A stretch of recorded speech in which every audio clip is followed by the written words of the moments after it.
Francis from the law firm Dentons. We've been appointed to be the claims facilitators for the GLO scheme. Thank you. And Sir Ross? Yes, I'm Ross Cranston. I'm the independent reviewer, which essentially means I'm the long stop, as it were, the final arbiter. Perfect. Thank you so much, everybody. In GLO claims, I should say. Mr. Cresswell, can you just tell us who in the department is actually making the final decision about GLO claims? It depends upon the nature of the claim, but I head a steering group that oversees the claims in the round. In particular, I, with my finance and legal colleagues, look at advice from Adelshaw Goddard on the complex claims. I don't sign off myself those 75k upfront offer claims that we discussed at the previous committee when I gave evidence. So this is a draft offer letter. It's very long, it's pretty complicated, and it basically provides two claimants like a box. That's it. That's the summary of their claims. Who signs off the bottom line in these claims? So the actual number you mean at the bottom of the claim, that is me and my colleagues within the department on the basis of advice, and that is the initial offer that is then sent out by Adelshaw Goddard to the claimant's lawyers. And what do you do to satisfy yourself that those claims are fair? So ahead of the claim coming to me, the claimant's lawyers has obviously sought lots of advice if they need it from accountants, medical experts and so on. The Post Office has also provided a lot of background documents to ensure that the claimant's lawyer is in the best place to make as full a claim as possible. So before the claim comes to me, it has gone through that process and a process of Adelshaw Goddard discussing the claim with that lawyer to ensure that there aren't any gaps. So it comes to me when it is a full claim that has been assessed by our external lawyers. I then look at it with advice from my own internal DPT lawyers and finance team and take a view. How long does it take you to sign off one of these claims? Often in the day, often within a day. But how many hours do you have to spend on each claim, just checking it's all in good order? It depends upon the complexity, but the standard claim could take me about an hour based upon a conversation with my colleagues who give me full advice. It depends whether I need to sit down with them and discuss it, or whether it's so straightforward that I can just respond by return. There's a balance here, I think, between speed, which we all want to achieve, and scrutiny. And I also put a lot of weight on the advice that we get from Adelshaw Goddard, rather than trying to second guess it with our own lawyers. Of the claims that have been put on your desk then to sign off and send to sub-postmasters, how many have you sent back because they just looked wrong? We have raised questions to Adelshaw Goddard on probably 5 or 6, I think, myself. I think my team, before they come to me, have probably raised more questions along the way. But you're the SRO, you just told us you're the SRO. That's right, yes, absolutely. Yeah. But I'm answering for myself rather than for my whole team. So you've only queried about 10% of the claims that have been signed off on the GLO scheme? I think that's accurate, and one of the reasons for that is that we have a process that includes appeals and an iterative process based upon the design of the scheme, which we put together having consulted with the JFSA and Freeths and other claimant lawyers. So the aim is to get prompt offers out to the claimants, and then we have the safeguards for claimants to challenge if they are unhappy with the offers that go out to them. So hand on heart, speaking personally, you can say that every single one of those that has been sent, in your opinion, is fair? I think that every one that has gone out is based upon... That wasn't the question. No, that wasn't the question. The question was, in your view, every one of these that you've signed off, have you felt that it was fair? Yes, based upon the legal principles that underpin the scheme. I think that individual postmasters have different expectations about what is fair for them. So it is unfair for me to project my own view about fairness onto an individual postmaster. It is also true that different postmasters have different expectations, as claimants to any compensation scheme would do, about what is a fair outcome for them.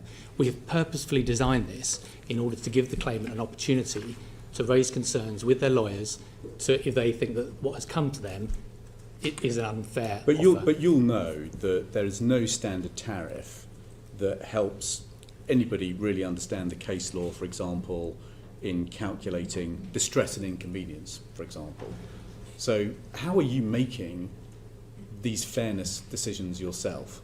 So when there's no standard tariff and the case law is all over the place? Well, quite a lot of the principles for the GLO scheme and indeed for the Horizon Shortfall scheme are underpinned by legal precedent and specific cases. But there's a wide variation, for example, in the amount of compensation that should be due for loss of reputation, for example. Yes, but it's classic within a compensation scheme to have a range of tariffs and principles. So how do you decide which end of the range is fair? So I rely very heavily upon the legal advice that we commission and pay for from Adelshaw Goddard. But you've only challenged 10%. Yes, yes. I think the counter, if I were to come here and say I challenge 100% of them and I spend hours and hours on each claim, would be that the pace would be much slower than it is. And since I last came to the committee, we've seen a doubling in the number of offers that we have made and a significant increase in the number of claims that we've got in. So of that 478 people within the GLO scheme registered, we have received 106 full claims now. This is the latest data from my team and it's been published. And we've made 104 offers, of which 80 have been accepted. Let's go back over those numbers. Charlotte Nichols. Thank you, Chair. Mr Croswell, can you provide an update on how many claims have been submitted? Of course, yes.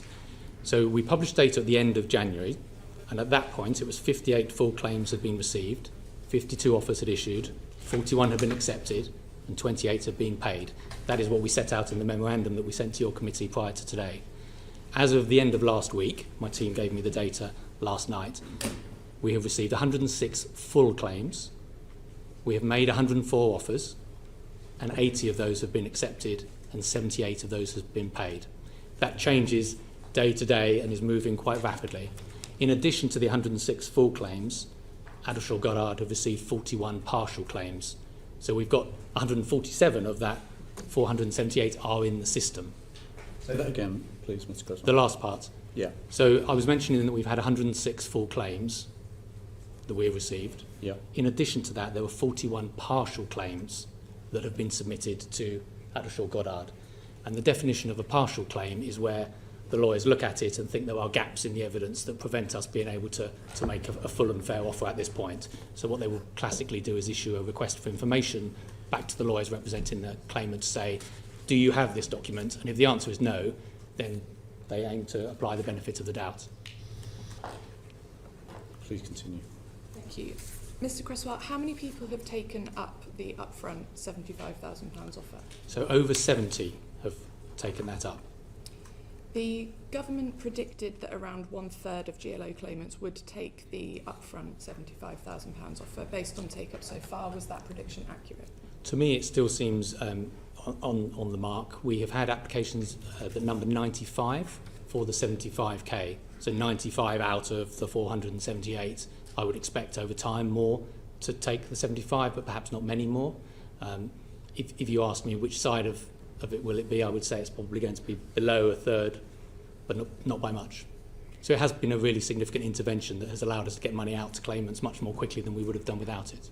So has the ability to make upfront offers allowed the department to transfer processing resources to other more complex cases that require a full assessment, in your view? Absolutely. However, we are dependent upon the claims being submitted to us. And this is also true of the overturned convictions scheme that is being run by the Post Office, where people will say, you haven't completed all of the payments. And the answer is, unfortunately, unless the claim is submitted, you cannot make the payment.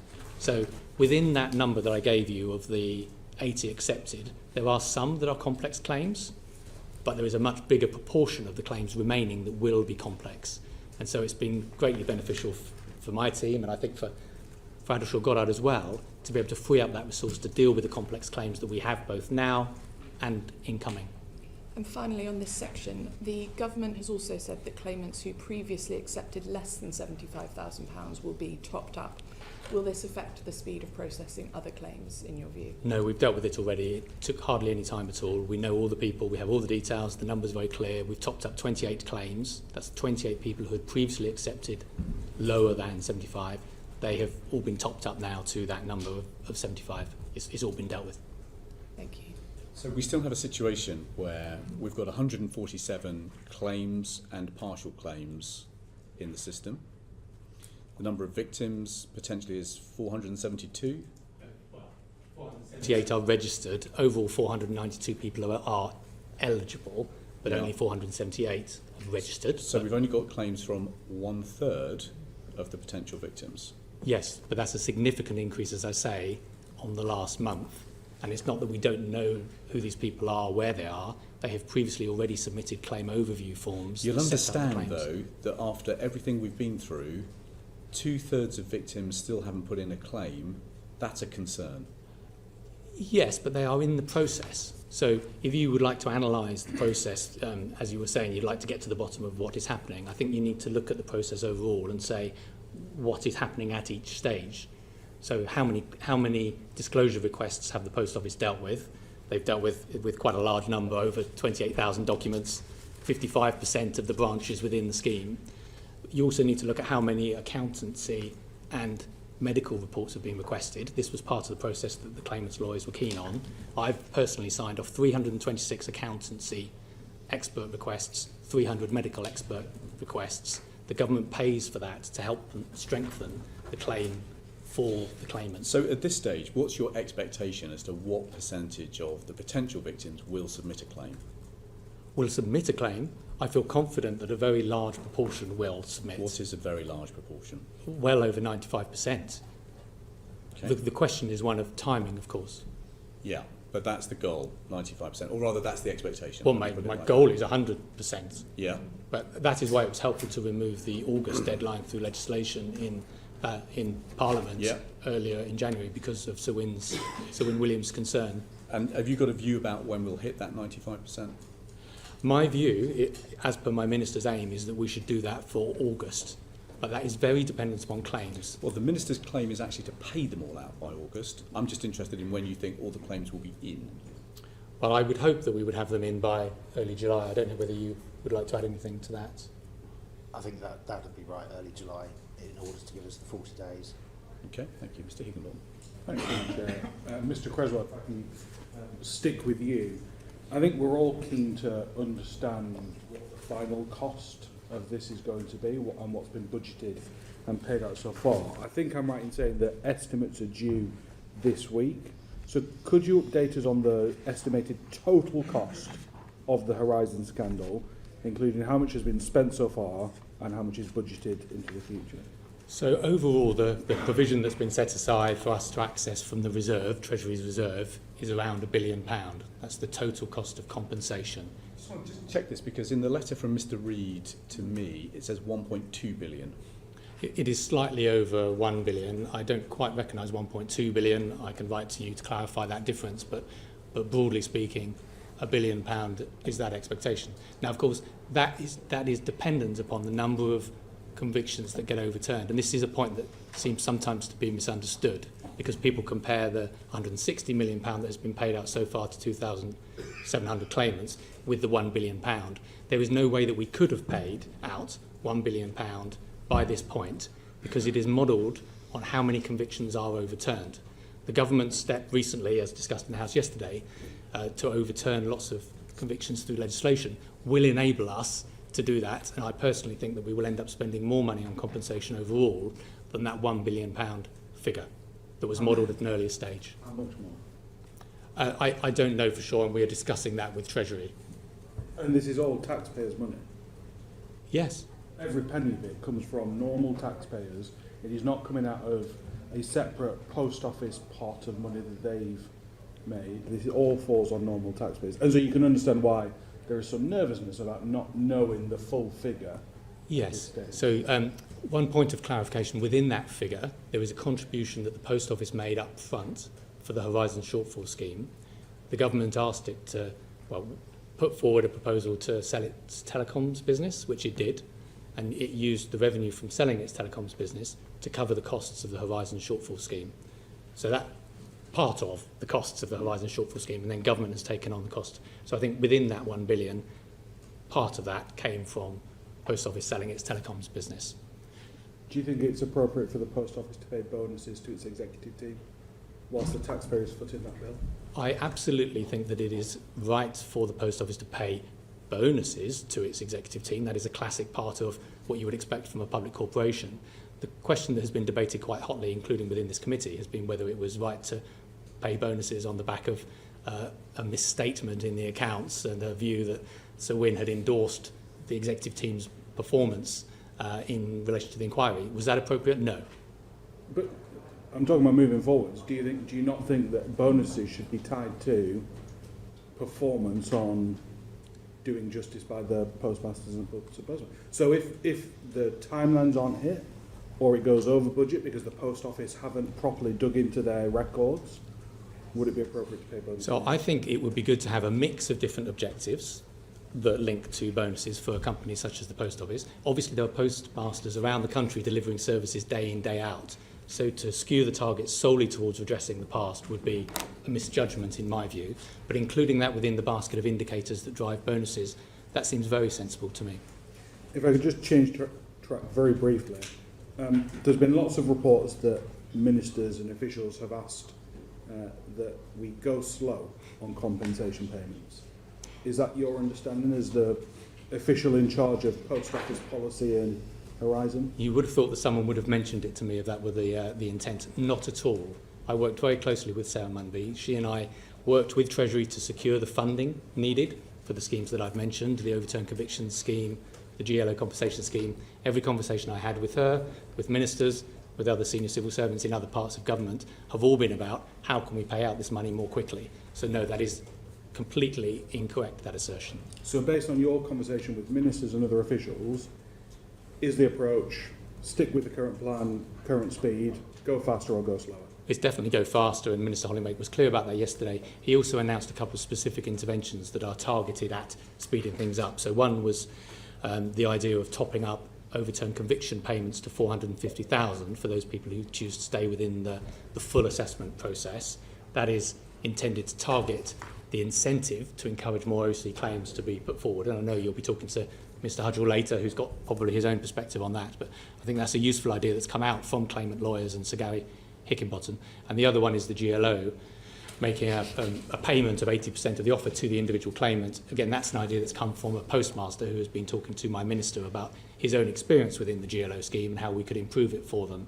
And that is something that we're looking to do. And I think both of those will help on the incentives. But I think the phrase the Minister used yesterday was every day we are looking at ways to speed up the compensation. And I'm not sitting here claiming that we are going as fast as we should be. We definitely need to speed things up. And I'm pleased that your committee is looking at it and we will engage with your recommendations. And finally, if I can just, a very brief one. You're in charge of Horizon and Post Office policy. Were you aware of the letter that the Chief Executive Nick Reed sent to the Justice Secretary in advance? Did you put any pressure on the Chief Executive to send that letter? Not at all. Not at all. Were you aware of it in advance of it being sent? No. No. It appeared in my inbox and I read it. Okay. Thank you. Briefly, Mr. Gillis. Thank you, Chair. Mr. Cresswell, you said to Mr. Higginbotham that you felt it appropriate that bonuses were paid to executives and gave reason.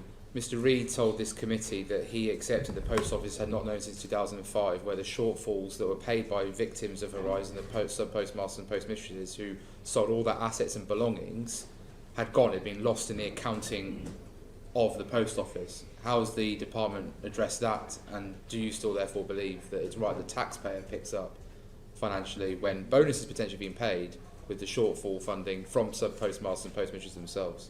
So I was answering a question about should bonuses be paid now and into the future, and I stand by what I said earlier, which is that I think you do need to incentivise executive teams in corporations, and the Post Office is a public corporation. I can't really comment about the past. I don't know whether what you've said is accurate about whether shortfall money was used or was not used in relation to payment of past bonuses, but the department has set up the independent inquiry run by Sir Wyn Williams, and we await his views on all of these issues, which I think will be quite material about what happened and who knew what when. Thank you, Chair. Thank you, Chair. I want to stick with Mr. Cresswell, if I may, and follow points that Mr. Higginbotham was asking about where the compensation and where it comes from. My understanding is that of the two schemes, the Horizon shortfall scheme would be paid from the Post Office's existing resources, but the group litigation order payments would come out of general taxation. Is that right? So that is correct on the GLO scheme. That is absolutely correct. Obviously, the GLO group reached an agreement in December 19, and that was funded solely by the Post Office. But that's separate and historic. The GLO at the moment is coming from general taxation, and it is coming from the Treasury. The Horizon shortfall scheme, as I was mentioning earlier, first of all, the contributions towards that came from within the Post Office through the sale of its telecoms business and so on, but only up to a point. And then I think beyond a certain figure, then it fell to the government and Treasury to cover the remainder of those compensation costs, and that's what we're still paying now. Can I also mention one other thing while I'm just for completeness?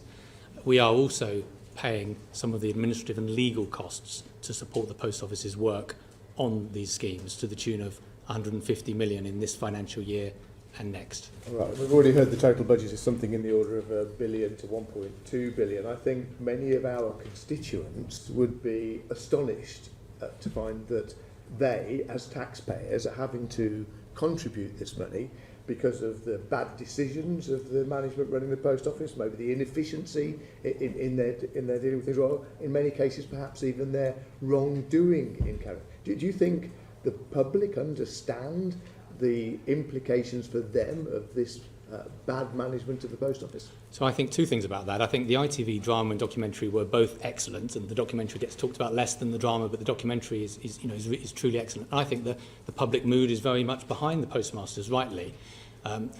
But I think that the question about who contributes towards the costs overall, taxpayer or someone else, is still very much a live one. And you discussed this with Paul Patterson from Fujitsu at the hearing that I attended last month. And I think the idea of Fujitsu contributing towards the costs, rather than it solely falling onto the taxpayer, is a very sensible one, and they seem open to that. All right, and how are discussions with Fujitsu going in terms of getting them to contribute because of the errors and failures that they created? So I think the principle has been established through your discussions with Fujitsu. We are in contact with Fujitsu, but we are not currently negotiating with them to settle a figure.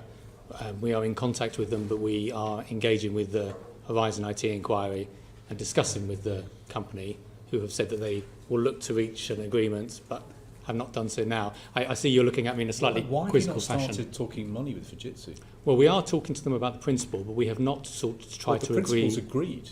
What about the pound notes? So I think there's a question about when would be the best point to agree a sum. If we were to agree a sum of money now, and then the Horizon IT inquiry were to find something material that could affect that negotiation, I think it would be wrong of us, on behalf of the taxpayer, to reach a preemptive agreement when the situation might change because of the inquiry. Do you see what I mean? I do. Yeah, there's a fear that Fujitsu might decide to leave the UK, for example, in order to avoid any obligation that they might have created for themselves. Well, that does not seem in tune with the conversations that we and Cabinet Office and others have had with Fujitsu. And I think the Fujitsu HQ comments from there have been very clear that So they regard this as an issue commitment to address. as you understand it. That, as I understand it, absolutely.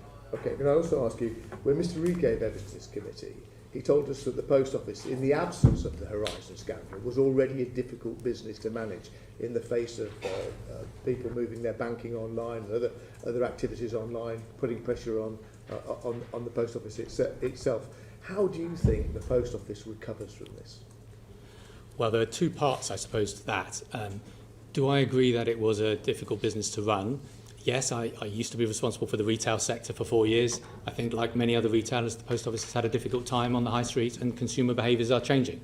I think that is true, and that's why Mr. Reid was appointed to the role, because of his retail experience, to help grip some of those problems.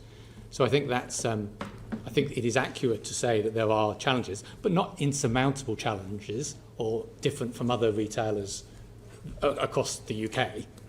That I think is the case. Right. I think as for how the company recovers, the best way, in my mind, is to deal with the legacy of the past as quickly as possible. The brand is still strong, from what I have seen across the country. So I think the post offices are loved, thanks to the work of their postmasters across the country.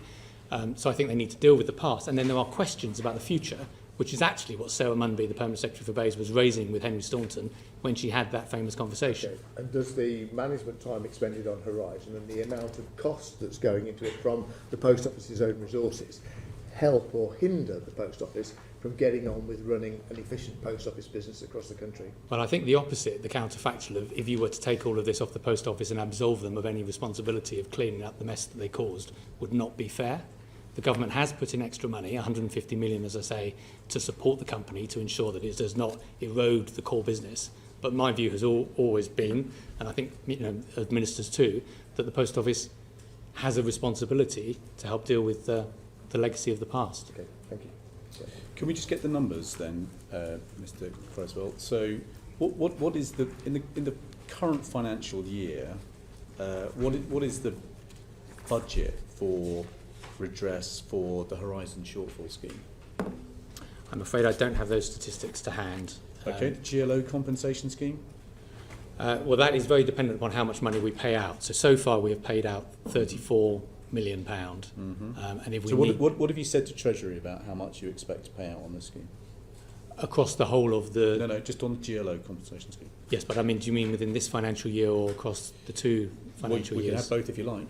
So across the two financial years, our estimate is over 100 million. Over 100? Yes. Yeah. Yeah. Okay. As I say, we've paid 34 million. The Treasury does not tie us to very fixed amounts that have to be spent in each financial year, because that would be a break on spend. So we have that flexibility because we're drawing from the reserve. So if we could get that 34 million paid out so far... you've got end-year flexibility, basically. Exactly, but Yeah. end-year flexibility in the sense that we can bring forward spend. And overturned convictions, what's the forecast for that? So £35 million has been paid out on that so far. Yeah. And I don't have a forecast here for that overall. Right. There was a provision set out in the Bayes accounts that totaled 600 million. Okay. You've got estimates from your department being produced this week, and currently, when we look at public information, it is almost impossible to detect exactly how much budget is being provisioned for which scheme and whose budget line that lives on. Okay. Can you write to us this week to set that out clearly? Very happy to do so. We wrote to you in November via the Minister, and that set out quite a lot of these points. Hopefully you've seen that letter. But We have seen that letter, but I'm afraid it doesn't provide clarity over how much budget is provided for each of these three schemes in which financial year. I'm very happy to do Parliament that this week. would like that information. Of course.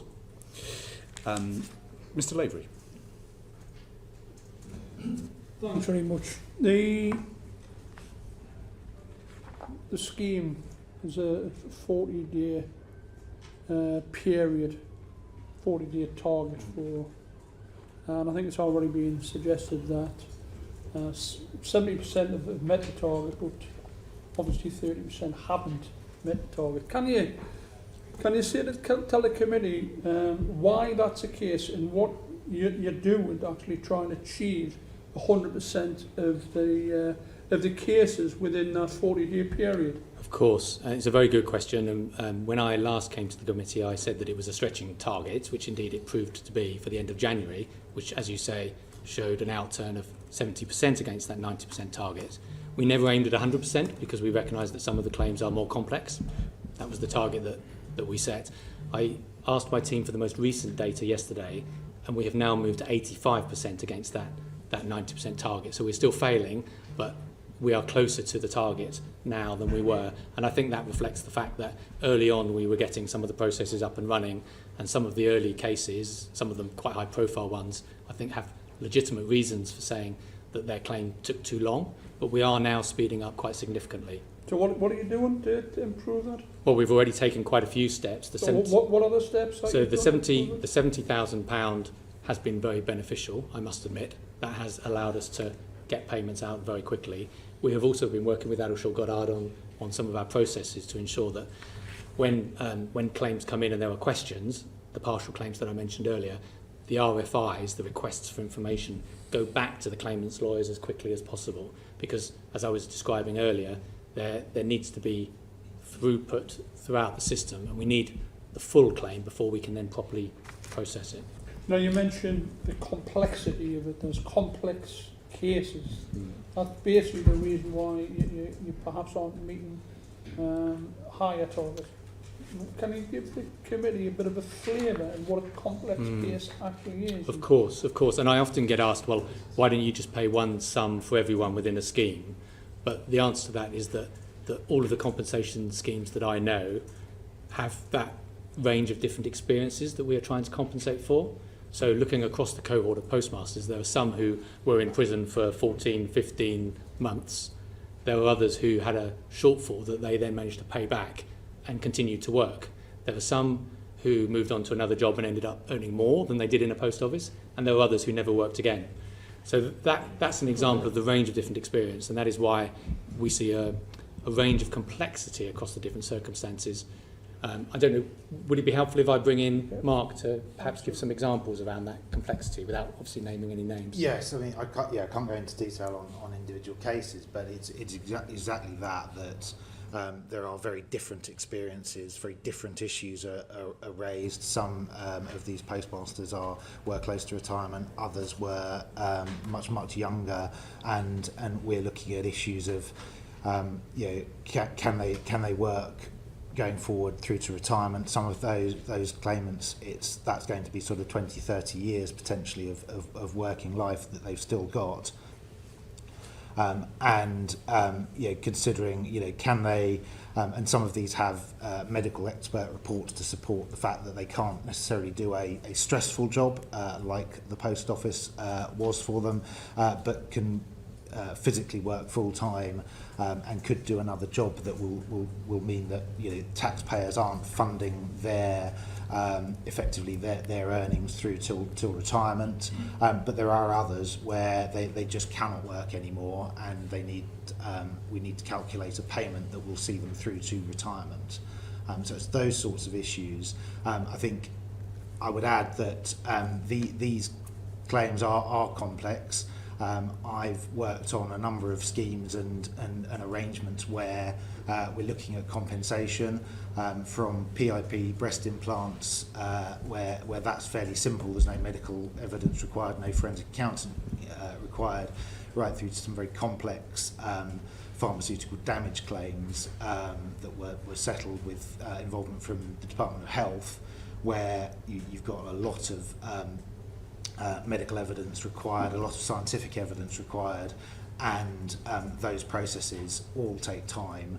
They start off slowly. They typically last at least 2 years for say the breast implants cases, and some last a lot longer, up to 4 or 5 years. And I think this is definitely a scheme where we are moving at pace now. We are trying to find ways to move faster, but we're at the effectively we've been at the beginning stage and getting through a lot of issues that we are resolving now and have resolved, which then stand us in good stead to accelerate through to the end of the process.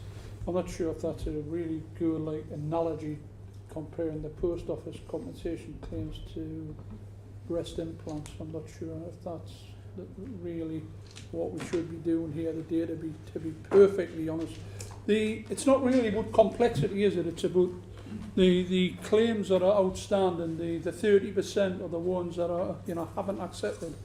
It's because of people who would be impacted the most from the whole saga. People who have got mental health problems, people who will not get employment in the future, people who cannot manage employment. So it's not about complexity, because as you've mentioned, Mr. Cheshire, you're used to dealing with cases of that nature, like future loss of earnings, pain and suffering, that sort of stuff. You're used to that. So it's not about it being complex. It's actually basically like run-of-the-mill legal issues. So I'm not sure why, indeed, it's being suggested that these are really complex cases. The fact of the matter is they're not complex. They're just people who are being impacted worse by what's happened to him. Mr. Bates suggested that if there was a fine, for example, imposed of £1,000 for each day over the 40-day period, that might speed things up. What would your view be of that? Mr. Cheshire? I think, as Mr. Cresswell has explained, the main issue is, and we're all working together collaboratively with the claimant's lawyers as well. The speed of the overall scheme is governed by how fast the claimants can put their claims in, and that's what we're trying to work through to make sure that end-to-end process is as fast as possible. I'm not sure that there's any added incentive on us or on DBT if there was a fine or some sort of penalty levied on on anyone in that process if the target wasn't met. I go back to what Mr. Cresswell said, that it was a stretching target. We're trying to meet it. We have accelerated, and I think we should be judged at the end of the process as to whether we have achieved that target of 40 Well, days. to be fair, we're 90%. making those judgments now. Can you just tell us how many people you've got working on it, please? We've got at the moment a team of 15. 15? 15, yes. 8 qualified lawyers and 7 staff supporting that. Okay, thank you. Sorry, Mr. Laver, I interrupted. That's Can I have slide 2, please? This is the GLO process map. And we've said that there are 478 people who potentially could apply. You've said that you've got 147 claims or partial claims in. Part of the problem that we have been told is that the post office disclosure at step 1 is too slow. Can you tell us to how many of the 478 individuals covered by the scheme, how many disclosure reports have now been issued? So 55% have been covered with disclosure reports so far. 55%? Yeah. And that covers... Why on earth is it only 55%? Well, the amount of disclosure material coming from the post office is coming in more quickly than the number of claims that are coming to us, or than some of the other steps such as medical advice and forensic accountancy reports. So, so far, the feedback we've had from claimants' lawyers has been that the start of the process with the post office was not quick enough. The disclosure process... Well, it still isn't quick enough. Well, the data I believe is coming through. You may want to discuss this obviously with the post office later on. We will. From our point of view, we feel that the post office has sped up and is on plan. Well, it must have been going pretty slowly before. Well, they certainly have a lot still to do. When is it going to get from 55% to, for example, 100%? Is that April, June time, do you know? Yeah. Right, so you're going to get 100%. You're inviting us to believe that you're going to get 100% of the disclosure reports issued by April/June. You've got 8 qualified lawyers working on this, and we're going to get all the claims settled by the middle of August. So I think it's important to be clear who's doing what within the process, which is why I think hopefully this process map gives that sense. All of that work, analysing the disclosure, does not fall to Idleshaw Goddard. They process the claims when they have been submitted. The purpose of the disclosure is to allow people such as Freeth... But as you know, sorry to interrupt Mr Cresswell, but I mean, as you know, once the disclosure report is issued to a former sub-postmaster or sub-postmaster, they have then got to rally a whole load of further information together and put that evidence to you when they submit that claim in step 3. If you haven't even issued them the disclosure reports, there's no way that you're going to get all of these claims in by April, May, June. Well, I've quoted to you the statistics that show the progress that we've made so far. I feel confident that the post office is on track to deliver the... Let me put the question a different way then. Are you now satisfied with the speed with which the post office is issuing the disclosure reports at step 1? So I would like every step of this whole process to go more quickly. The question was, are you satisfied with the speed? Yes, I am overall, because this is a chain So of you think different events. step 1 is going fine now? You're happy with it? I personally am, but I'll be interested to hear other people's evidence today. Okay. Mr MacDonald. Thanks, Chair. I'd like to come back to that schedule in a moment, but just arising from some of the previous questions, could I just return your attention, Mr Cresswell, to Fujitsu? We didn't get anything from you in terms of... They came here with mea culpa and lots of expressions of sorrow and commitments. What are you doing to actually nail them down? You won't talk about money. What about the principles? We would have expected, I've got to tell you, further progress to be made on that discussion, even if it's around ballpark percentages in terms of the ultimate bill to the taxpayer. So where are you with that discussion? Because it's an important matter. As I was saying earlier, I think the principle of the moral obligation has been stated. We are in contact with Fujitsu, but I'm afraid we have not, at this point, achieved what you have said that you think that we should do. Well, I think you've got to further and better particularise that from this moment onwards. You've got to get something from them that is meaningful, because at the moment, an apology is very nice to hear, but ultimately, in terms of the payout to the taxpayer, it's meaningless. So please, could you, from this committee, could you please go away and get some hard edges on that? And just on the similar matter, returning to the issue of the bonuses, you talked about bonuses being a proper way to pay matter. These postmasters were prosecuted, I believe, under the Theft Act. Either, I don't know whether it was for obtaining money by way of a false instrument, what it may well have been, obtaining a pecuniary advantage. Within the Post Office's own accounts and the executive, the way they conducted themselves, they did exactly the same. The thing is, the difference between the postmasters and the board is that the postmasters were not guilty, yet the executive board members were. So what are you doing in your position to seek legal advice as to why those people have not faced prosecution thus far? So I am not here to be an apologist for the past. I am dependent very much upon the Horizon IT inquiry that's been led by Sir Wyn Williams to look at those issues. He is best placed. He has powers to compel people to give evidence and documents and then produce an assessment about what went wrong and what should be done on the back of his recommendations. My focus is, because I'm responsible for overseeing the Post Office now from a policy perspective, is on what the targets are now and going forward. Okay, well, so we wait for Sir Wyn Williams. That's the answer. What about this business? How long should a claimant expect to wait between first offer and the conclusion of the first facilitation phase? Steps 4 and 5.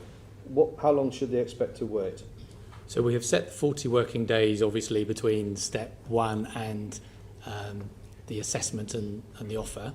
So once we get the full claim in, up to the stage 4, we have not yet taken any claims through the Denton's and then panel and then Sir Ross process. I don't know, Rob, whether you would like to come in. Well, on that, before, and please come in, but what should the timescale be on that? And the conclusion of the independent panel, what should the timescale be there? So is it okay if I bring in Mr. Francis? Please do, yeah. So it will depend on the claim. Obviously, there are more complex claims that will require a slightly longer period for negotiations, and we'll assess on a case-by-case basis. But broadly speaking, for step 4 on the slide, I'd estimate about 5 weeks. Sorry, that's step 5. But we're reviewing it throughout that 5-week period. Some cases will be close to the parties agreeing terms, everyone will be relatively content, and we'll be able to settle those quickly. Others, it will become clear they need to go through to the independent panel because the parties are too far apart. So 5 weeks there. What about independent panel to independent review?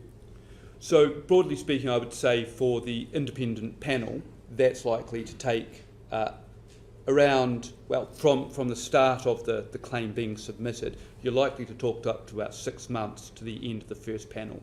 But the intervening steps for that, you have the facilitation, it then will go to the panel for a preliminary review, and that preliminary review will then help the parties see if they can agree. So, Mr. Francis, did you say 6 months? Yes.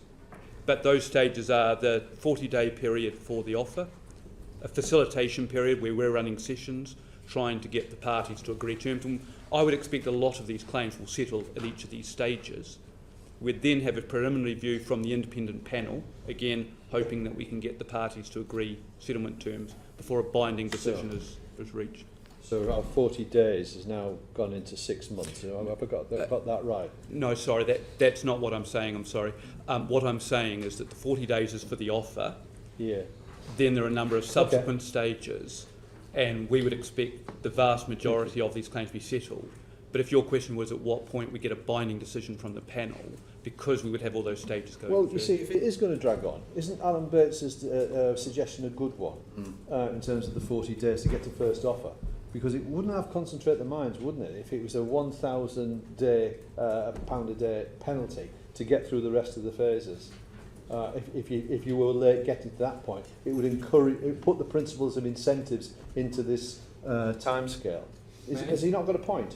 May I come in on that? I mean, I don't think there is a problem with the 40 working days target at the moment and our performance against that. I would like to take away that point about... Well, there is because only 70% are being got in an offer. No, that's not what I said. It was 85% against the 90% target. Okay. Oh, because so we're failing. Would this work? Would that be a sensible thing to do, to introduce that incentive on opposite the 40-day first offer? Well, I'm not sure about the penalty, but you could certainly escalate cases if you reach a timeline. I mean, that's in the law. We often have deadlines, limitation periods, and so on. So it could jump up to the next stage. I mean, the difficulty with that is that the case may not be properly considered. But could I just say that from the point of view of the panel, and I spoke to the 3 leading cases the other evening, and myself, we're ready, willing and able to deal with cases, but we haven't seen any. And, we'll turn them around quickly once they get to us, if they get to us. But it may be that a lot won't get that far. And, one would hope that they don't, because reasonable offers would be made. And I think that's absolutely crucial in terms of time. Reasonable offers have to be made. And it goes back to the chairman's point, they have to be full and fair. And this sort of is, if I could emphasise this principle, Mr. MacDonald, that the full and fair is crucial because it's an overarching criterion. It's not just legalistic analysis, this. You have to provide a full and fair offer. I get the point, but I was a claimant lawyer for 30 years, and I think Mr. Cheshire's been looking after defendants for that period. So I'm familiar with the principles of schedules and counter schedules exchanging. Wouldn't that get landing on your desk be a damn sight quicker to get to that situation where the parties had produced that sort of exchange with each other, and you could come to a view? Would that not be a more sensible way to get it onto your desk as the independent reviewer? Yeah, possibly. I mean, another approach might be a fast-track approach, where you don't have the sort of complex analysis that's currently being undertaken. You might have a fast track, and I think Mr. Hartley from Priest is going to talk to you about this, where instead of getting an expert medical report, you simply rely on the medical records and the GP's letter, say, or you don't have a full forensic accounting, you have something else. I mean, he's got a possibility of putting cases into different categories in terms of monetary compensation. So, there are ways that you can think of. We can argue about it. With a caution on fast tracking and medical records being the determinant of what the damage actually is. That's a real worry for me. But on this issue, just finally from me, Chair, on this whole business about full and fair settlement, if we've got these figures, are we not in danger of settling claims at an undervalue, where the damage to that person's career, their lives, their family, the loss of home, I mean, certainly on a £600,000 payment out, that would be sufficient, possibly to buy the house back that they lost in the first instance. Where in this system is the evidence about exemplary and aggravated damages for the most heinous crimes committed under the auspices of the state through the post office that this country's ever known? Why is that not writ large in this scheme to make sure that we deter people from ever going there ever again by mistreating people in this way, and that they are punished, because this was born of malice. People deliberately set out to cause this. That's what's caused the outrage in the country. Where is the reflection of aggravated and exemplary damages in this scheme? Well, I would come back to full and fair, because it's not simply what the calculations will produce in some cases. It's full and fair, and it takes into account all of that. And that sort of approach, I mean, that was the approach that I recommended and was adopted with the Lloyd scandal, the HBOS fraud scandal. It's the sort of approach that is adopted with the blood inquiry, the contaminated blood. In these sort of cases where people have suffered huge harm over a long period by wrongs, there's something more than simply coming up with the calculation, which you would have produced as a claimant lawyer in your schedules. In some cases, full and fair means going beyond that. Thank you. Thank you, Chair. I just want to very quickly check a couple of figures that haven't come out, I don't think, yet. So, Mr. Cresswell, how many claimants have rejected their first offer? At the moment, we have 6 claims that are rejected. Obviously, previously there was a number of 9, and then people agreed to, so it goes up and down. But the latest data I received from yesterday was 6. That compares to 80 who have accepted. Right, okay. That doesn't mean that all of those will go all the way through to Sir Ross, of course. No, I understand. Thank you. And Mr. Francis, how many claimants are in the first facilitation phase? At the moment, Yes. we have the figures that were mentioned in the sense of everything that's come through with the first offer. So we have those. I'll come back to you on the exact number with the first facilitation period. Thank you. Okay, thank you, Chair. Ian Lavery. Thanks, Chair. I would wonder if Mr. Cheshire could explain why there may be a case why an individual claimant might think that the offer they've received isn't acceptable. Can you give a flavour of that? Yeah, I think I can. I think I mean there's essentially there's two elements that we're looking to compensate. One is the sort of financial loss, which is relatively straightforward to calculate. It's the the shortfalls they had to repay themselves. It's losses resulting from that. It's losses resulting from any suspension or termination of their employment, and any losses that their associated businesses suffered. That's a monetary calculation, and that's relatively straightforward. The more difficult element to value is the compensation for personal damage, personal injury, loss to reputation, harassment, and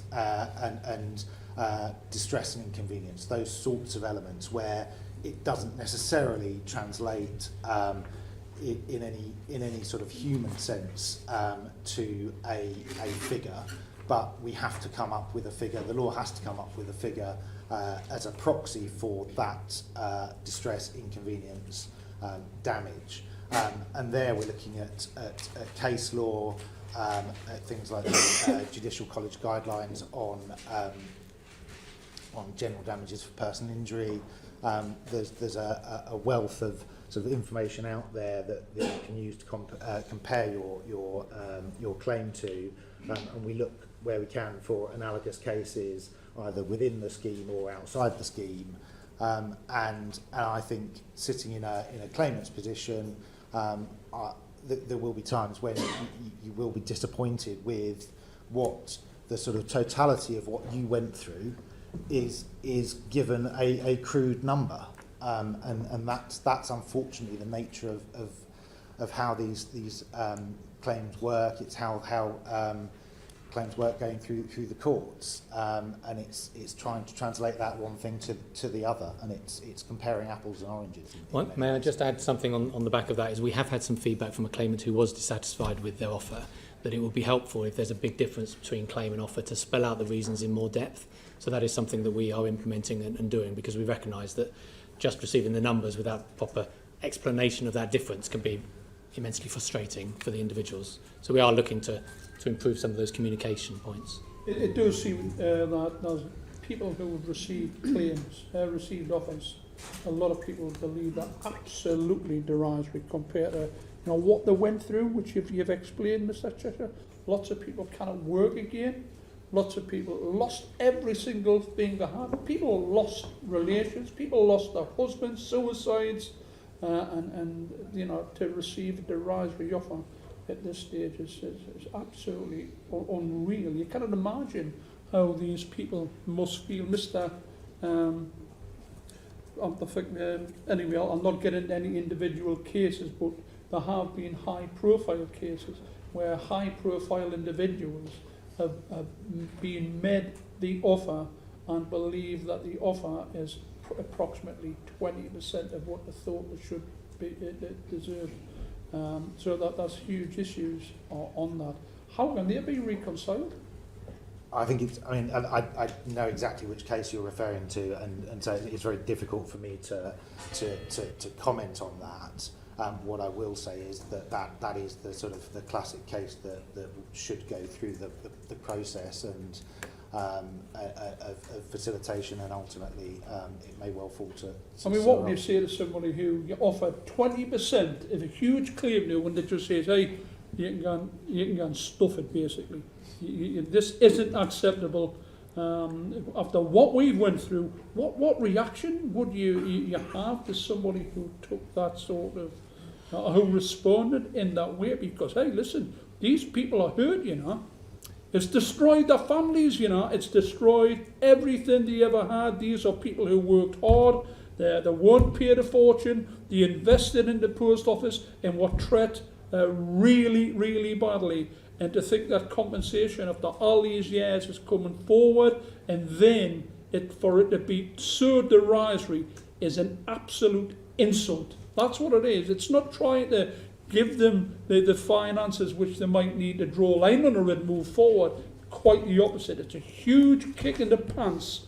How will you deal with that? So may I come back in on that? And then you might... Just briefly, because I'm going to bring in Douglas Chapman. Okay. Well, I would say I'm sorry for any impact that we've had on people who feel that the offer through the GLO scheme is derisory. The stats I gave you earlier show that 80% of the offers have been agreed. I think we shouldn't necessarily be judged by the ratio between how much was asked for and how much was offered, because a lot will depend upon the approach taken and how much has been requested by individual Nevertheless, claimants. I think it would help the committee if you could provide us with a spreadsheet of anonymised data that set out, first, how much was claimed, second, what was the initial offer, and third, what was the final figure agreed where agreement has been reached. Is that okay? I think that sort of data would help your analysis, so I'm happy to take that away. Yes, obviously the anonymisation is important for the individuals, but you wouldn't expect to see exactly. I wonder if Sir Ross could answer a very simple question. You know, as well as being the reviewer for the GLO scheme, you've told the Compensation Advisory Board about fundamental issues with the Horizon Shortfall scheme. Can you tell us about these issues? What we discussed, what I discussed with the advisory board was whether the HSS award should be reviewed along the lines of the Lloyd's inquiry I did, which was enormously complicated and took time and money. I said maybe the best approach is to have an appellate system like the GLO system. And so I recommended that. I mean, we haven't got time to go into the details. I understand from what the Minister said yesterday that the Department's giving serious consideration to that. So that would allow HSS people who are unhappy with what they got to go through this sort of process that we've got in GLO. So you'd have a panel, come to a panel, and then ultimately to a reviewer. Could I just, can I just say back to Mr. MacDonald, I should have said that there is a provision for exemplary damages where there's a prosecution. I should have mentioned that. So Ross, could you see is there any barriers for claimants basically in the scheme's guides and principles which probably make it extremely difficult for claimants to claim the compensation which they think they rightly deserve? Before I signed on the dotted line, I made various recommendations to change the principles, and to give the department credit, they did change a lot of them in terms of full and fair. They put that right up the top. There were other changes in terms of my role, which was expanded. One thing I'm not too sure on whether it's been taken forward is more transparency. Now, this is where it comes back to you in a way, in terms of providing information to you. I mean, I think that's important. The transparency is very important. I think Mr. Crystal's nodding there, so maybe that's a lesson that could be learned from what Sir Ross has said. Yes, I agree. Yeah, thanks very much. Just on the back of previous question, Sir Ross, I mean, you mentioned about the statement that was made yesterday in the House. I just wondered if there was anything within that statement that you thought would help speed up and move things forward in a positive way. And, you know, do you think that the Minister can actually deliver on some of the promises that were made within the statement as well?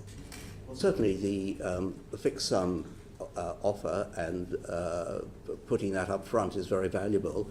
But it all comes back to making good offers to start with, coupled with possible procedural changes. I mean, one of the recommendations was that issues of principle should come to the panel and then to me that doesn't seem to have happened. There are issues. I mean, I think Mr. Gullis raised an issue of principle, which might be a general issue of principle, affecting, you know, other people, generic cases. So there are a number of procedural changes which can be made. I mean, what the Minister said was, of course, was welcome, but it was high level, and he said he was taking away a number of things as well. So, you know, we watch and wait for the Department to consider it and for the Minister to make another statement. And more generally, the Post Office has been involved in all these matters right through right through from redress and compensation and so on. Should the Post Office itself be taken out the whole mix so that we can actually have a completely independent look at what the compensation scheme delivers? I mean, that's got nothing to do with the GLO scheme because the Post Office is not involved, but of course the advisory board has recommended that, and they think that that's a way forward. Very brief, Mr. Gullis. Thank you, Chair. Mr. Cresswell, a lot of obviously speculation has been in the media regarding Henry Staunton. I just want to quickly ask you, someone who's in the department, were you under the impression that people would resign if Mr. Staunton had not been removed from the office? Yes. From the post office? Yes, I was told that explicitly. By a number of individuals or by just one? By one individual on behalf of 2 members of the board. So the complaints about Mr. Staunton's behaviour came to me, and I had a phone call with Mr. Tidswell, who's going to give evidence to you later. He is the senior independent director on the Post Office board, and his job is, among other things, to hold the chair to account. So it was he who contacted me, and indeed he did say, as you have suggested, that the level of anxiety about Mr. Staunton's behaviour was such that we might see resignations from the board. Thank you.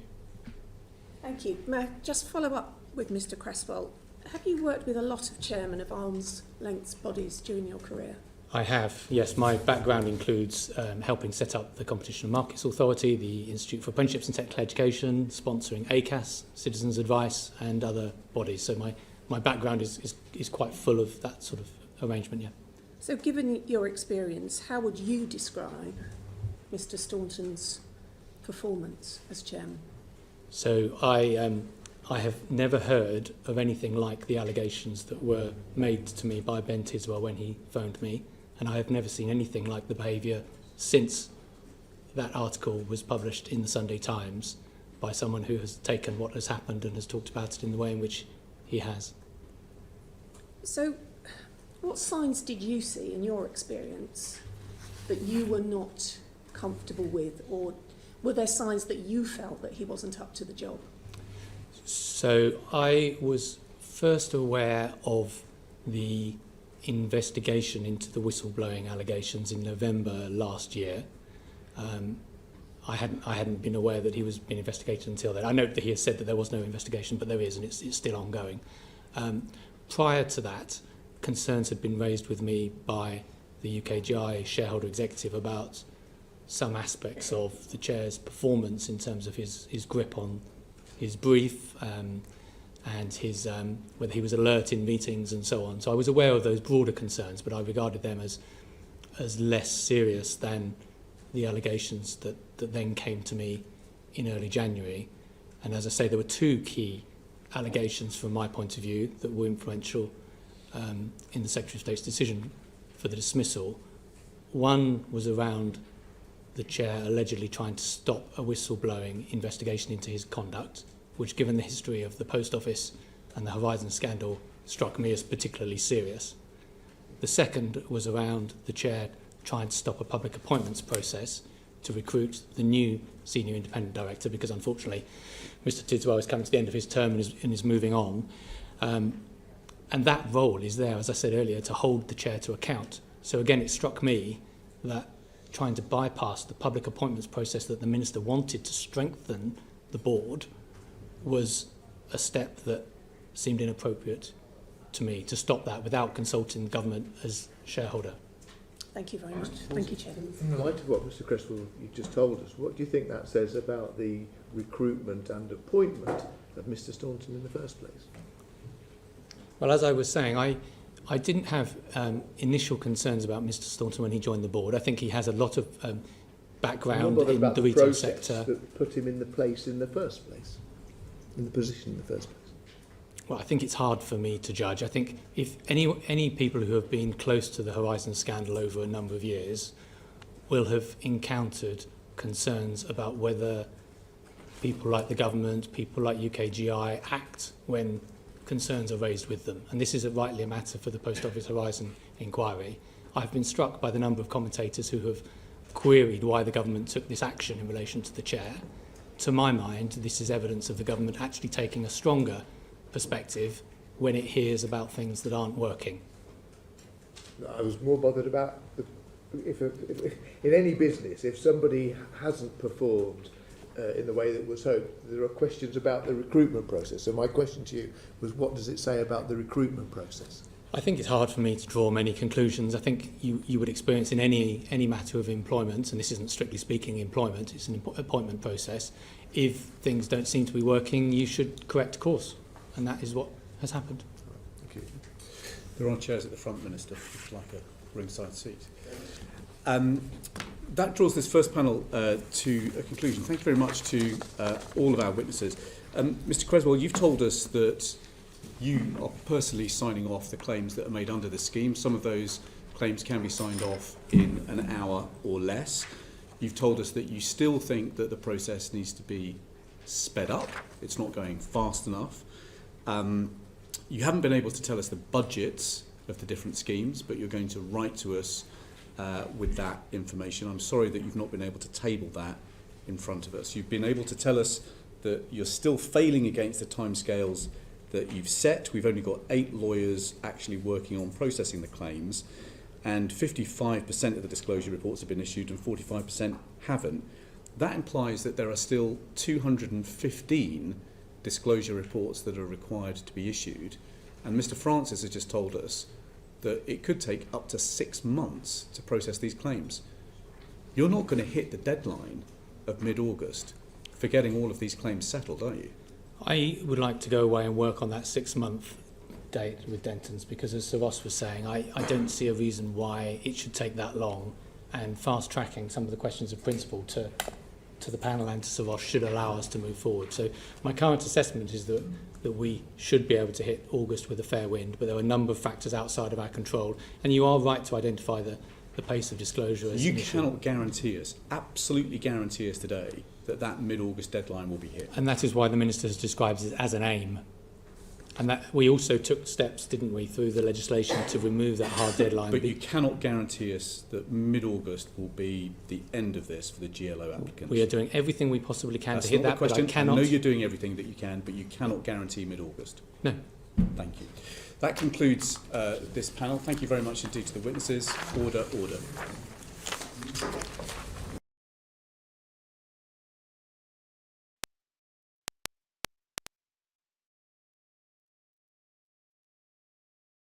The proceeding is currently suspended.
process. Good morning, I'm Rob Francis from the law firm Dentons. We've been appointed to be the claims facilitators for the GLO scheme. Thank you. And Sir Ross? Yes, I'm Ross Cranston. I'm the independent reviewer, which essentially means I'm the long stop, as it were, the final arbiter. Perfect. Thank you so much, everybody. In GLO claims, I should say. Mr. Cresswell, can you just tell us who in the department is actually making the final decision about GLO claims? It depends upon the nature of the claim, but I head a steering group that oversees the claims in the round. In particular, I, with my finance and legal colleagues, look at advice from Adelshaw Goddard on the complex claims. I don't sign off myself those 75k upfront offer claims that we discussed at the previous committee when I gave evidence. So this is a draft offer letter. It's very long, it's pretty complicated, and it basically provides two claimants like a box. That's it. That's the summary of their claims. Who signs off the bottom line in these claims? So the actual number you mean at the bottom of the claim, that is me and my colleagues within the department on the basis of advice, and that is the initial offer that is then sent out by Adelshaw Goddard to the claimant's lawyers. And what do you do to satisfy yourself that those claims are fair? So ahead of the claim coming to me, the claimant's lawyers has obviously sought lots of advice if they need it from accountants, medical experts and so on. The Post Office has also provided a lot of background documents to ensure that the claimant's lawyer is in the best place to make as full a claim as possible.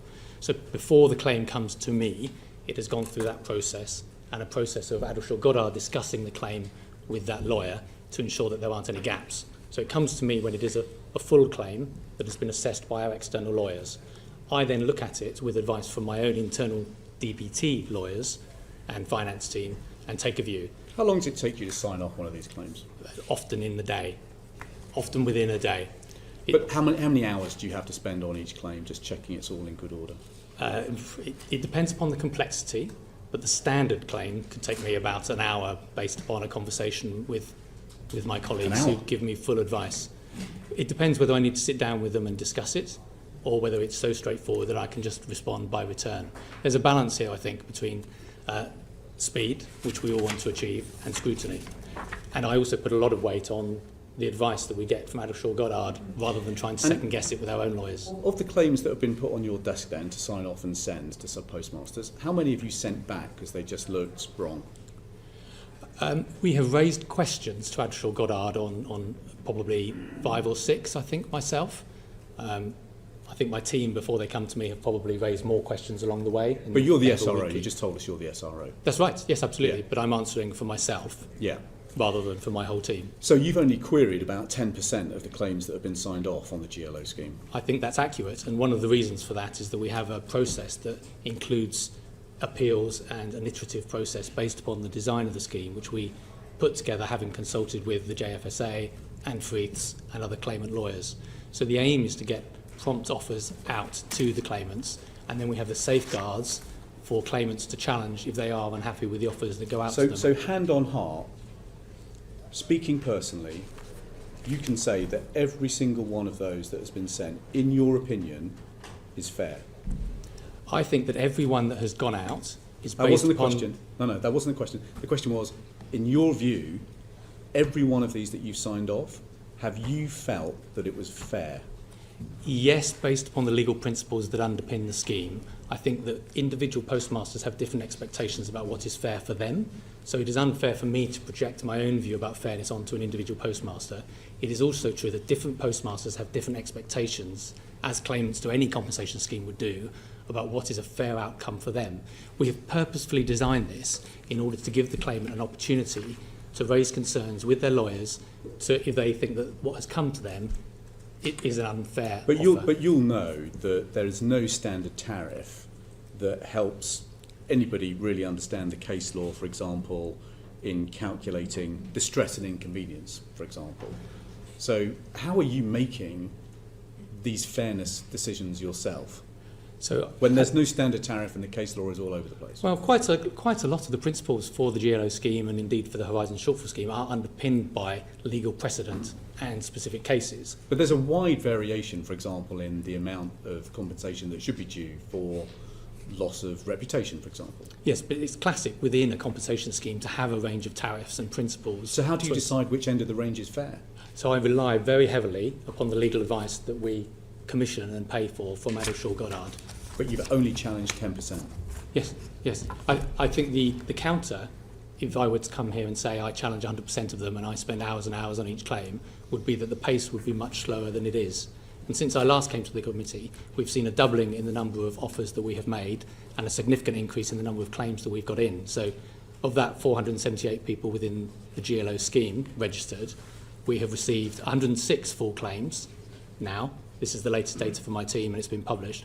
And we've made 104 offers, of which 80 have been accepted. Let's go back over those numbers. Charlotte Nichols. Thank you, Chair. Mr Cresswell, can you provide an update on how many claims have been submitted? Of course, yes. So we published data at the end of January, and at that point it was 58 full claims had been received, 52 offers had issued, 41 had been accepted, and 28 had been paid. That is what we set out in the memorandum that we sent to your committee prior to today. As of the end of last week, my team gave me the data last night, we have received 106 full claims, we have made 104 offers, and 80 of those have been accepted, and 78 of those have been paid. That changes day to day and is moving quite rapidly. In addition to the 106 full claims, Adelshaw Goddard have received 41 partial claims. So we've got 147 of that 478 are in the system. Say that again, please, Mr. Cresswell. The last part. Yeah. So I was mentioning that we've had 106 full claims that we have received. Yeah. In addition to that, there were 41 partial claims that have been submitted to Adelshaw Goddard.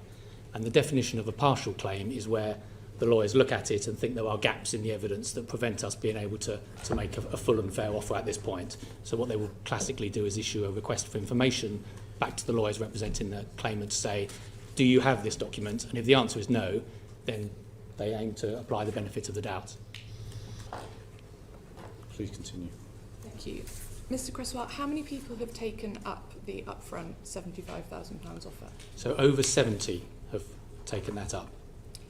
The government predicted that around 1/3 of GLO claimants would take the upfront £75,000 offer. Based on take-up so far, was that prediction accurate? To me, it still seems on the mark. We have had applications that number 95 for the 75k. So 95 out of the 478. I would expect over time more to take the 75, but perhaps not many more. If you ask me which side of it will it be, I would say it's probably going to be below 1/3, but not by much. So it has been a really significant intervention that has allowed us to get money out to claimants much more quickly than we would have done without it. So has the ability to make upfront offers allowed the department to transfer processing resources to other more complex cases that require a full assessment, in your view? Absolutely. However, we are dependent upon the claims being submitted to us. And this is also true of the overturned convictions scheme that is being run by the Post Office, where people will say, you haven't completed all of the payments. And the answer is, unfortunately, unless the claim is submitted, you cannot make the payment. So within that number that I gave you of the 80 accepted, there are some that are complex claims, but there is a much bigger proportion of the claims remaining that will be complex. And so it's been greatly beneficial for my team, and I think for Adelshaw Goddard as well, to be able to free up that resource to deal with the complex claims that we have both now and incoming. And finally, on this section, the government has also said that claimants who previously accepted less than £75,000 will be topped up. Will this affect the speed of processing other claims, in your view? No, we've dealt with it already. It took hardly any time at all. We know all the people, we have all the details, the numbers are very clear. We've topped up 28 claims. That's 28 people who had previously accepted lower than 75. They have all been topped up now to that number of 75. It's all been dealt with. Thank you. So we still have a situation where we've got 147 claims and partial claims in the system. The number of victims potentially is 472. 78 are registered. Overall, 492 people are. Of the process for claiming compensation for what is an absolutely hideous experience that I don't think any of us would wish even on our worst enemies, how has the information requested from you, the design of the form and the waiting stage at different stages within the process, had an impact? The initial application is difficult to do on your own. The questions, asking for quite a bit of information that obviously it's 20 years ago, it's hard to get. But the problem I found with a lot of mine, an example is the deterioration of my health was documented in my medical records, fortunately. So I sent that to them, which again they totally ignored. They said they had nothing to do with my health because I had family issues. I know. So, I really don't know. And this is the thing, it's almost like, I think for most of us, we're not believed. It's as though we're making this up. You know, this happened to us, they did this. And they admit it on paper, but when it comes to it, they're not bothered. And in terms of that culture of disbelief from the post office and their attempts to frustrate your ability to get justice for your experiences, Sir Ross Cranston, the independent reviewer of the GLO scheme, told the Horizon Compensatory Advisory Board last November that the historic shortfall scheme was, quote, tainted by the involvement of the post office, end quote. Do you agree with Sir Ross's assessment? I do. There is a difficulty that I've heard from my legal team, is that if we stop this, the time's going to then expand, it's going to get longer and longer. Do we stop it or do we continue with the process? But there's definitely some culture there that is making them do this to us. Thank you, Chair. And Donald. Thank you, Chair. Tony, first of all, to all of you, we're so sorry to hear about the losses and the damage that all this has caused you. But Tony, you say you went bankrupt shortly after you sold your shop and your post office. But the post office has denied causing you bankruptcy. I heard what you said. I'm trying to get my head around this. They're saying that you actually chose to pay off a mortgage and therefore this was your choice and your fault. You're saying you didn't have that mortgage? We had a business loan of £60,000, which was paid off normally by our solicitors, but they said I chose to pay a personal mortgage of £100,000. So facts, you know, we hear of alternative facts in this day and age, but you know, how is it that the post office will not accept your timeline and your presentation of information about your own finances? Why is that not accepted? Have you been given an explanation? No, we're still on with it at the moment. Hopefully Neil, he's on later, will be able to put a bit more detail into that. But we all have no understanding why. Yeah. And so what's then the direct impact upon your compensation process and the resolution of that? How does that impact upon you? Well, in effect, if they won't accept the causation, that could be the end of my claim. Really? But I don't know a way forward. They're not admitting causation, which then they won't admit my health issues. They're saying it's my problem, my fault. Yeah. Okay. But you have been accused of a great personal cost to you. Absolutely. In terms of reputation and relationships. Yeah.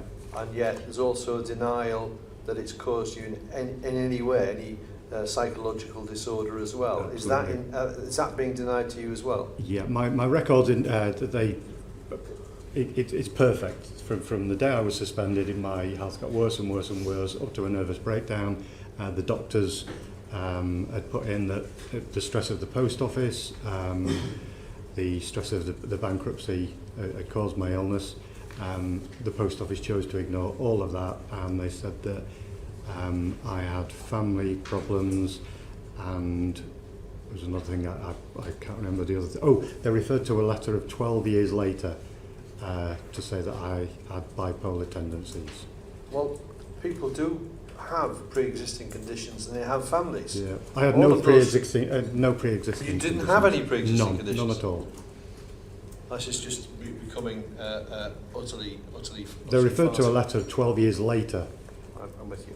Right. Okay. So, yeah. I just get the point. But just to press the point, because Sir Ross mentioned the issue of trying to circumvent some of these problems by reference to medical records. Yeah. Your medical records are there and they're being ignored. Have you in addition produced any medical evidence by way of a medical legal report that sets out? I've just had one, just last month. Yeah. Okay, so hopefully, is it your hope that that's actually going to be the platform for? I'm hoping, but the thing is, it shouldn't be. It shouldn't be this way. It shouldn't. They've admitted that I put this money into the system, and they've admitted they were wrong in their contractual obligations. They admitted that I wouldn't have resigned were it not for the horizon shortfalls. That's there in black and white, but they won't admit anything else. And just finally, Chair, the government statements about the forthcoming legislation don't propose any new measures for members of the horizon shortfall scheme. In your view, is that a mistake? It's a hard one. I'm trying to go from personal experience, but I can't answer that one really. Okay, yeah, that's fine. Thank you. Yeah. Mr. Lavery. Tim, you mentioned already that you had your conviction overturned like 3 years ago in 2021. Can you give the committee some sort of idea when the problems with the post office with the Horizon system began in your case? Well, I took over my post office in Roche in 2005, and I was straight into monthly balancing that, and the post office never balanced to zero at any point. Initially, it was small discrepancies where you might be £30 under 1 month, or a couple of pounds over another month. So like many postmasters, I had a little pot in the cupboard, so if you were over, you'd take some money out of the post office and keep it aside, because the chances are the next month the system would be asking for that money back. It was a few years later when bigger discrepancies appeared, totalling £1,225,000, which I mistakenly initially tried to pay back myself until I was audited. And the discrepancy at that point was £16,500, which the post office demanded I paid back immediately or I'd be charged with theft. So by selling my car, borrowing money from my parents and the business, I paid that money back to avoid the theft charge, but they then charged me with false accounting. What progress have you made with regard to your claim? I think you mentioned before that it's not like progressing as quickly as it might be. And what challenges? We've heard what both Tony and Alan have said with regard to the challenges. What challenges are you facing yourself with regards to your claim? In fact, I shouldn't say claim. I think Alan was absolutely right before he said it was like financial redress. And I think that's something which we should all learn, that it's not compensation and it should be renamed. It should be financial redress. Yeah, very true. It's so complex because the business that I had was a village shop with a post office and a small fish and chip shop. I bought it alongside with help from my parents, and it was supposed to be inheritance for me and a career going forwards for perhaps the next 40 or 50 years.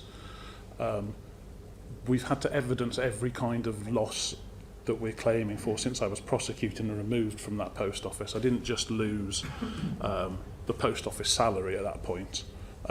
I was running the retail business as well, but the rumours and the people I had to deal with locally that were accused of me of being a thief and a fraud meant I couldn't face people, so I stood back from the retail business as well.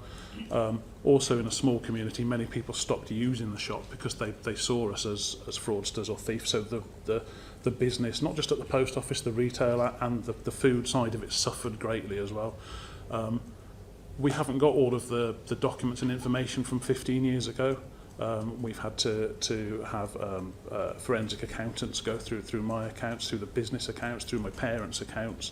I've had to have medical assessments and records and things done. I didn't have any kind of evidence with my GP because although I've since learned that I suffered greatly, I suffer with anxiety and depression and things because of this. that's only been discovered by having a medical report done recently, because I kind of kept it to myself and hid myself away from people, didn't go to the GP to seek help. So we've had to build all these. The claim is almost ready to go in now. Whether it will be responded to quickly or not, I don't know. But it's taken me the 3 years to get to this point. We've always been told that we have to go into this amount of detail because, rightly, it's public money that's paying it. But then it's announced a few months ago that I could just sign up and take £600,000 with absolutely no evidence at all. And anyone going forward now that has the conviction quashed can just sign a piece of paper to say they're innocent and walk away with that money. It just seems... yes, I've had a small interim payment, and as recently as last week, the post office have actually returned the money that they demanded that I pay to avoid the theft charge. But that's taken 3 years for them to decide to do that.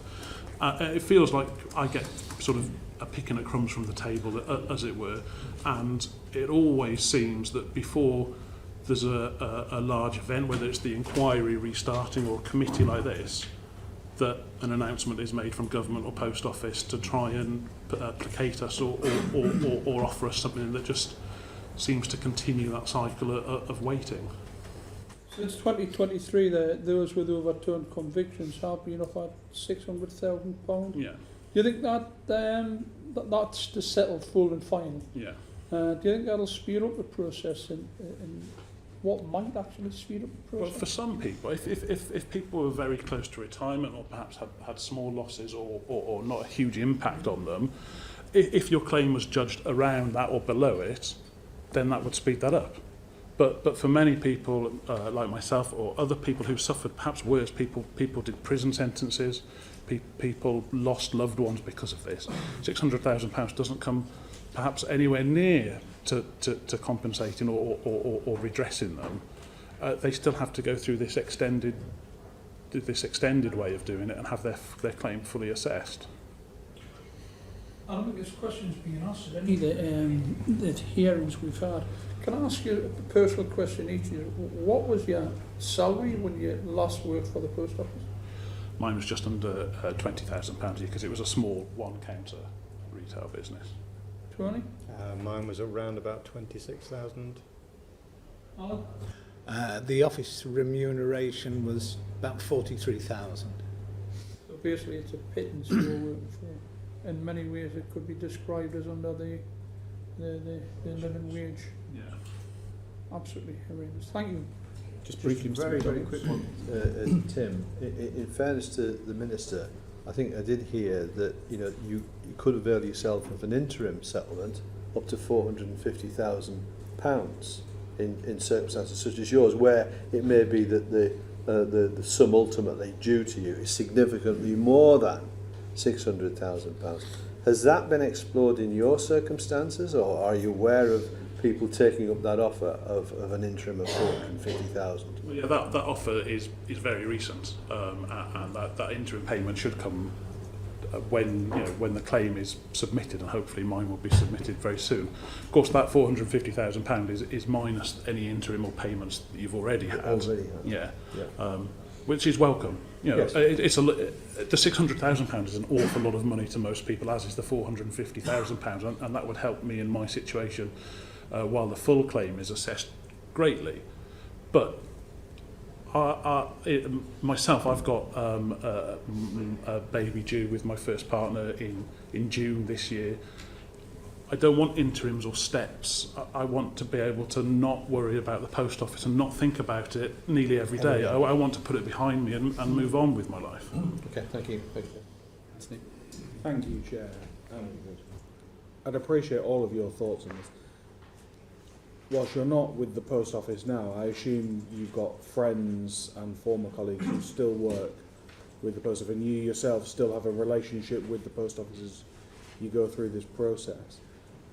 In your view, has the culture of the post office changed since you were there?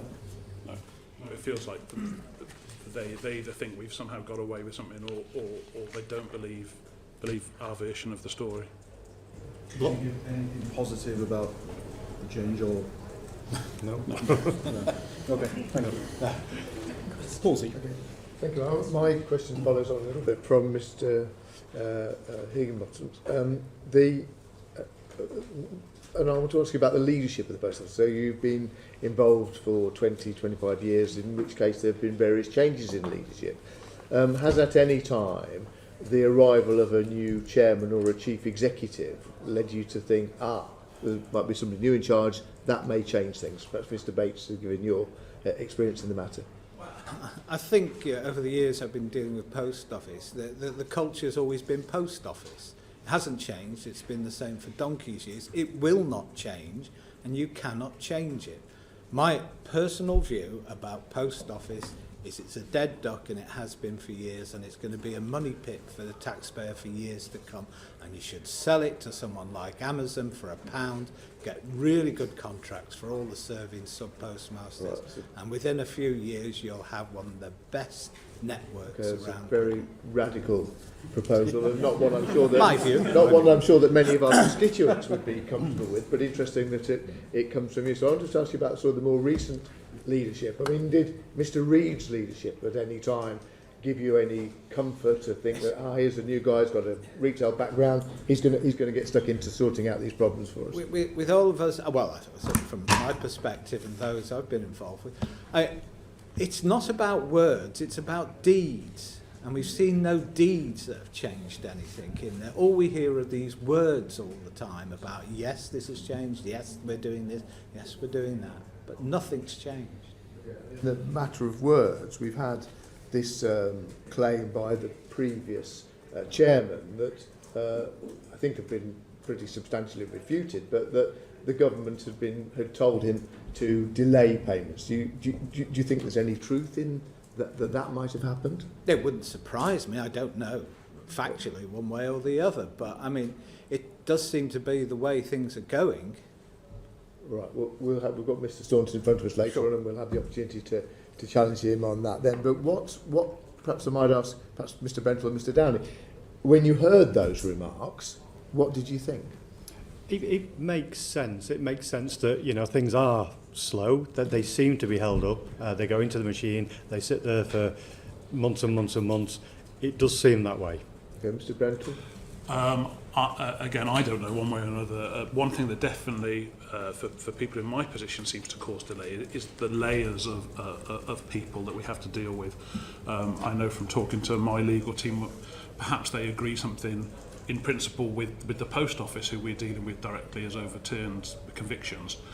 They then have to go and get it agreed with the department, and then once that's agreed, maybe knocked back, it then has to go to the Treasury. So there's many layers of government that we're dealing with to get simple processes across the line. And do you think that's because within the Post Office, and possibly then extending into the department, there's a mistrust of postmasters? I feel there's definitely a mistrust of what we say, our version of it, even though, you know, we've legally been, you know, proven right.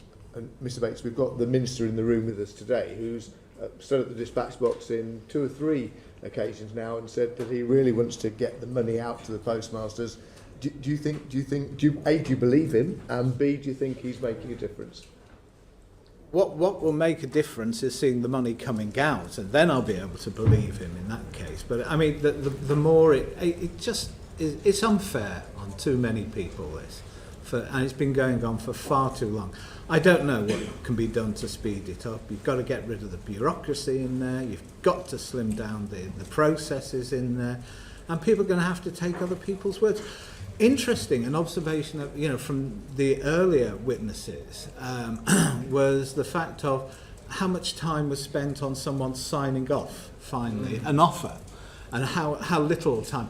And one of the big problems I've found with this, or I'm starting to find, is those who are making the decisions about the actual claims, or what claims are going to be made, do not meet the victims face to face and discuss it with them.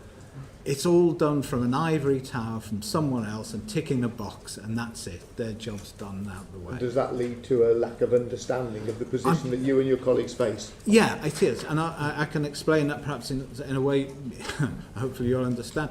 I mean, when we were campaigning for all of this over the years, and people were saying, you know, I've tried to take this up with my MP and all the rest of it, and the problems I'm having, I'd say to them, well, look, don't just write them a letter, don't just phone them, make an appointment, go and see them. Tell them face to face what's gone on.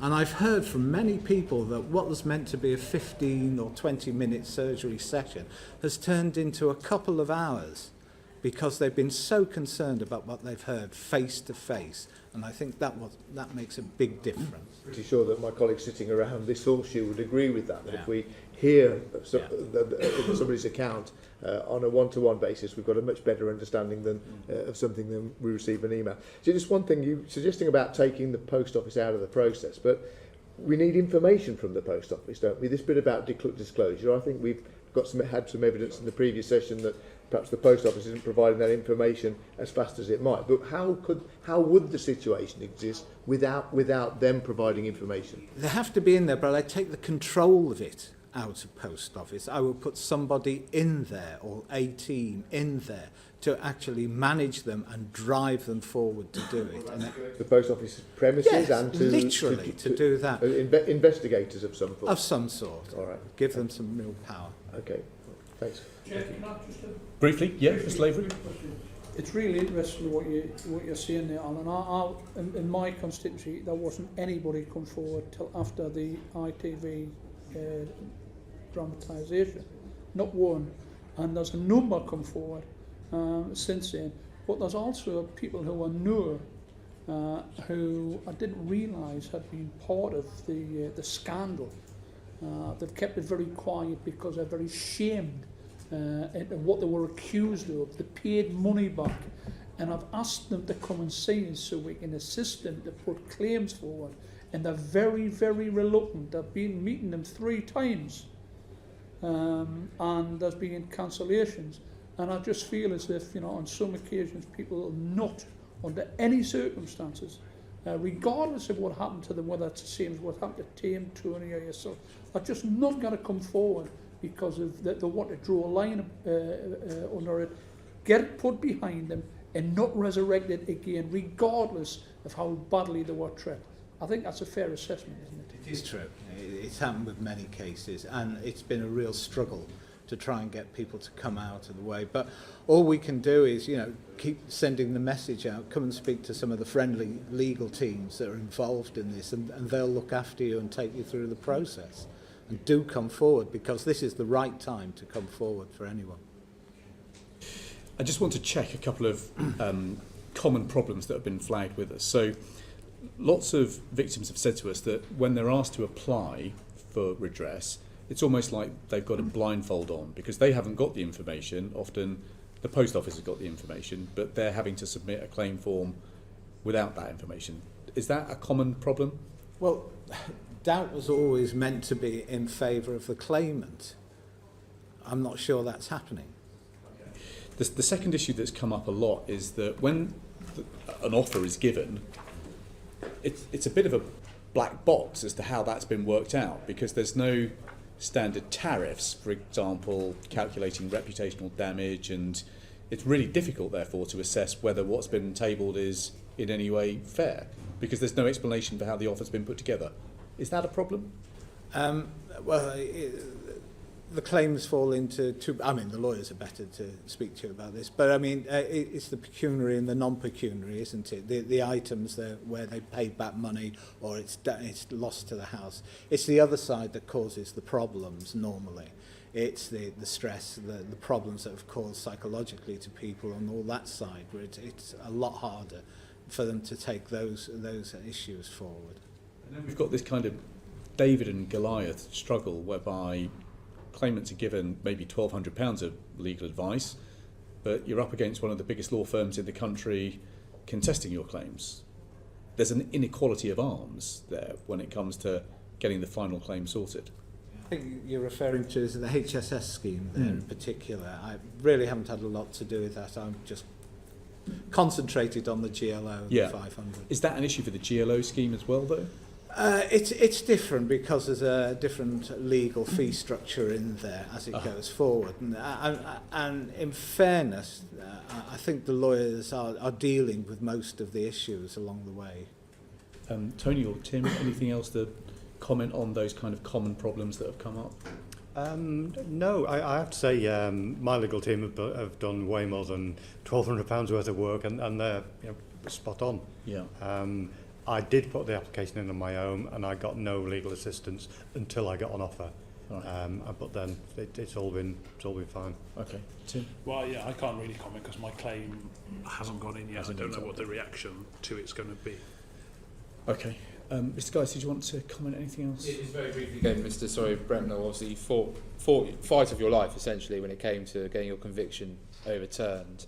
The government's obviously talking about having others exonerated. I can understand there may be some emotion where you've had to fight the fight and others will be able to sign a piece of paper, but do you think that is probably the right way forward in order to enable a line to be drawn in the sand for this to be moved on from? Oh, yes, totally, because it took from the end of the 555 action, it took us 2 years to get the convictions quashed, or to start to get quashed, and we're only at 100 people, around 100 people so far. If there's hundreds and hundreds more, it would take years to go through the court. So to legislate it is entirely the right thing to do. My point was the fact that for building my claim, I've had to spend 3 years building it, whereas people who perhaps aren't at that £600,000 level can simply sign and accept it and walk away within days.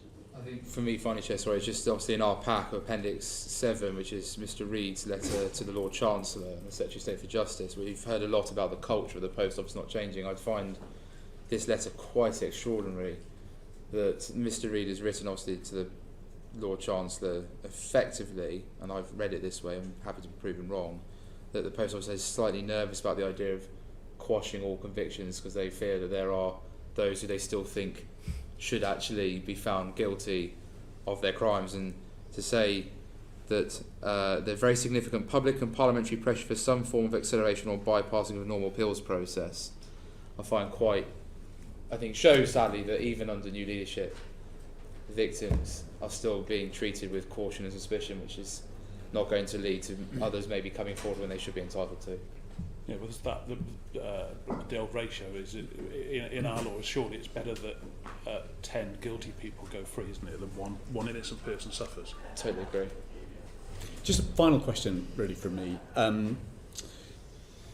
If I was to give you unfettered power to write the laws of the land, what would be some of the things that you would put, Mr. Bates, in that legislation?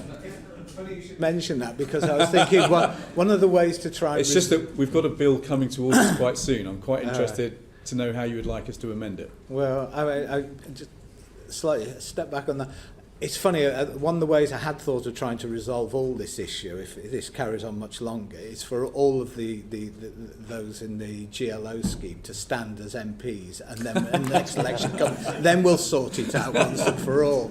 But it would be the priority. But I don't know. I mean, I think so many facts are Let me give you an there. example, though. Yeah. So we could change the law so that the Post Office is taken out of the redress scheme. That might be a good idea. Oh, yeah, well, yes. But I would go back to, I want to clear up the disclosure issue first. Yeah. I think that's the key thing to all of this. Well, we could change the law so that the Post Office has a legally binding deadline for making the disclosures. Well, that would be a good thing That to would be do, a good indeed. idea. Yeah. In your letter, you've also suggested some legally binding timetables. Oh, yes. Would that be a good idea? I do, and I do think there should be penalties involved where they're not met, and those penalties should go to the victims, as I mentioned earlier, not to any other person, because that would then be compensation for having to wait and delay. Well, I think you've given us 3 very good Mr. Bates tests for what this new legislation needs to do. That concludes this panel. We are, I'm afraid, shocked and saddened to hear that none of you have seen any acceleration in the speed of delivering your redress. And I think we are deeply, deeply disappointed about the evidence that you've given us that suggests that the redress that has been offered to you is inadequate and unfair. But thank you for coming and giving us evidence today. That concludes this panel. Order, order. Thank you.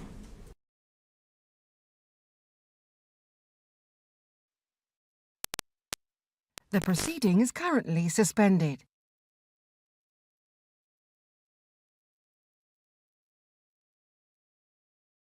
The proceeding is currently suspended.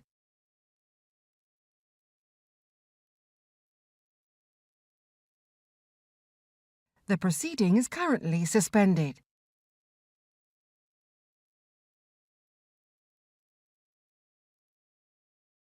The proceeding is currently suspended.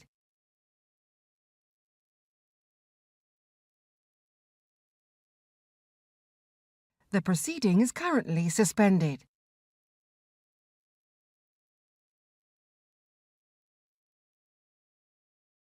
The proceeding is currently suspended.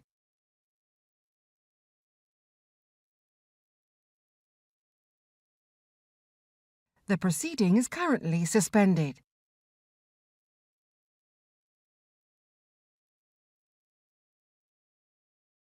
The proceeding is currently suspended.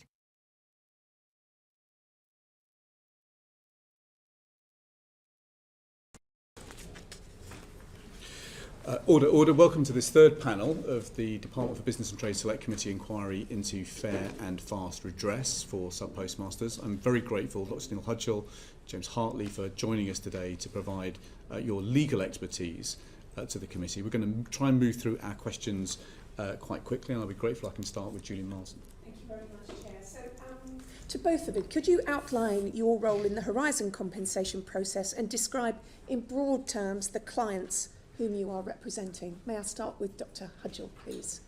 Morning. I look after 80 of the overturned conviction clients, including Tim. I look after, well, it's a moving number, but I look after now over 300 clients that are in the shortfall scheme, including Tony. We are active lawyers engaged in the statutory inquiry, and we're also engaged by a number of other clients, particularly in relation to the pre-Horizon period that's now been commonly called the capture days. Thank you. Mr. Hartley. So we freed Act for 419 postmasters in the GLO scheme, so we are only involved in the GLO scheme, not the other schemes. We were the firm that acted for the 555 in the original High Court proceedings, so we've got to know a lot of these postmasters as we've known them from back in 2015-16. Thank you. Thank you, Chair. You want to come in here? Well, let me start the bowling in that case. We've heard a number of issues about process problems that are slowing the process down and delivering claims, redress offers, which are basically unfair. So we've heard about how people are putting in their application forms not knowing what information the post office has got. Therefore, they're almost blindfold when they're putting the claim in. When the offers come back, we've heard that you've got a box and it's got numbers in, but there's no real explanation for how those numbers have been arrived at. It's almost a bit of a black box. And then this third problem is you've got this inequality of arms where many people simply don't have access to lawyers like yourselves, but they're up against the post office and some of the biggest lawyers in the country. Can you give us a sense as to whether you recognise those problems or whether there are other problems that the committee needs to be concerned about? Dr. Neil Hudgell first. James. Start on the GLO scheme and our experience. I think that there definitely are problems with the process and the timescales, which I'm sure we'll come back to. And the offers are framed in the way that you've described, with different heads of claims. So X is offered against that head, Y is offered against another head. Usually we can understand the basis of the offer that comes in the GLO scheme. We can understand the basis of the offer. Okay, yeah. However, that's a very different thing from how the clients perceive and see the offer. And I'm not suggesting that the offers are fair, because I think we've got a bigger problem, I'm afraid to say, than we think in terms of the complex claims and the sizes of the offers and how long it's all going to take. So there's a lot of heads of loss where we are not seeing fair offers. That's a problem. Even more significant, though, is the clients we act for, as we've all heard, are exhausted with the process, they're traumatised by the process, they see too many parallels with this process in this scheme with what actually happened in the enormous battle we had in the High Court. That's not to say that the underlying principles in this scheme are wrong. The legal principles are right. I mean, we talked about the building blocks, evidential building blocks that are required to formulate claims. However, it's not working for these claimants. So it's not working for these claimants. Why in the sense not? that it's too legalistic. It involves them seeing an offer letter which, for example, will say, well, we don't offer anything on personal injury, we don't recognise that you've had any kind of condition as a consequence of this. And that's offensive to a lot of postmasters because they know what they've been through. So there are too many parallels with the original legal scheme. Okay. Would you like to comment on process issues? Yeah, I think in keeping with what Mr Hartley said and some of the comments that's come from the panel this morning, there's too much lawyering going on. I think that everything is over-engineered.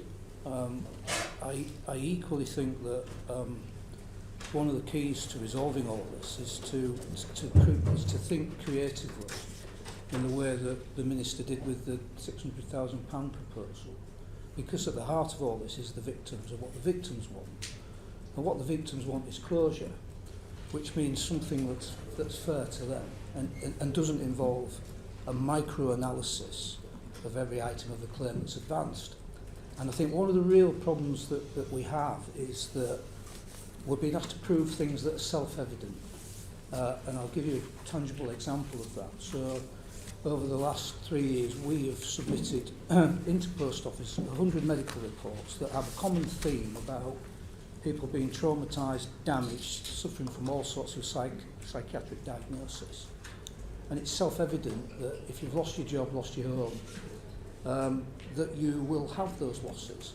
Yet we find, particularly in the HSS, that panels say there's a bit of distress and inconvenience, but there's nothing in your medical records, and therefore there's no medical injury.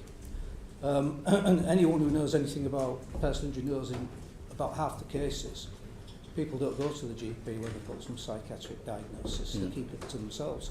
So it's an over-simplistic analysis of things. And I think the other problem with the HSS, and it's not something that can be fixed today, is the damage is done, because over 2,000 cases have been settled without legal advice. In many instances where the application hasn't captured anything like the heads of loss that these people have. And in many instances where a broad brush approach is adopted to cover financial and capital losses that go nowhere near the true picture. So we act for probably the biggest cohort of any HSS claimants, and I can't find at the minute in that cohort an offer that I can sign off without further investigation and interrogation. Not one offer. How many? Well, at the minute we've got 176 offers in play. And you can't sign off one? I'd love to sign off as many as I can and tell people, look, this is a decent outcome. Try and get on with the rest of your life. I can't find it. In every case, there's something missing. And one of the real common issues in the HSS is that there is a mechanism in place where there's a calculation based on what's called a network transformation scheme, where Post Office offers something of the order of 27 months loss of salary that's supposed to compensate for the entire loss of earnings claim and capital losses on top of that. So there's a real big issue there that's going to carry on playing out, not only in the cases that have been progressed, but in those that have already been settled off. Do you think these 2,000 cases need to be reopened? On the analysis of the cases I've got, there are a very significant number of those cases that appear to me to be at least deserving of a proper review. So the cases that we think are closed are not, in fact, closed? Very probably not. Okay. Mr. MacDonald? Thanks, Chair. That is really quite staggering. I think that cases have been settled, and I've been at this for some time about under-settlement, and we're at risk of doing this at every single stage of it. But just one thing from me, on the self-evident point, I'd just like to explore with you what representations you've made within the context of the schemes about that very point, because everybody here, everybody watching at home, knows that if you've been accused of something, if your reputation has been damaged, the loss that will cause you will be immense. You're standing within your own family, within your own community, will be separate. It may not be recorded in a medical record, but surely to goodness that the powers that be can recognise that that is a proper head of claim that ought to be addressed. How far have you got with trying to make that point to people and get the post office to recognise it and the compensation systems to reflect it? I think the issue isn't necessarily in this room. I mean, I listened to Carl Creswell earlier, and we listened to Simon McAldin shortly, and we have positive collegiate dialogue to try and revise things as we go along. I think the process stymies any form of change, fundamental change. So on individual cases, we can establish where we can establish acute need. The system accelerates. So I had a person who had thoughts of self-harm, and we expedited a medical report that enabled him to receive a six-figure interim payment. That's a sort of extreme example where, you know, there is compassion within people within the organisation, post office and government. But the bigger problem is trying to unlock the process as a whole, because, you know, as Tim pointed out, and Alan as well, is, you know, the GLO were the trailblazers here that got the judgment that enabled the convictions to be overturned. The irony is that the GLO are the clients that haven't approved to the fine the last penny each aspect of the case, and the same with the overturned conviction cases. So, and the other thing as well, and there's so much to go at, but the other thing that we heard this morning, we commented on in the back there, is that we're not sure where the resource is to do this. You know, the numbers of lawyers that were being quoted to us seem very light. I've got cases, individual cases, in the HSS. I've been waiting for one to come back from panel since last July. Last July.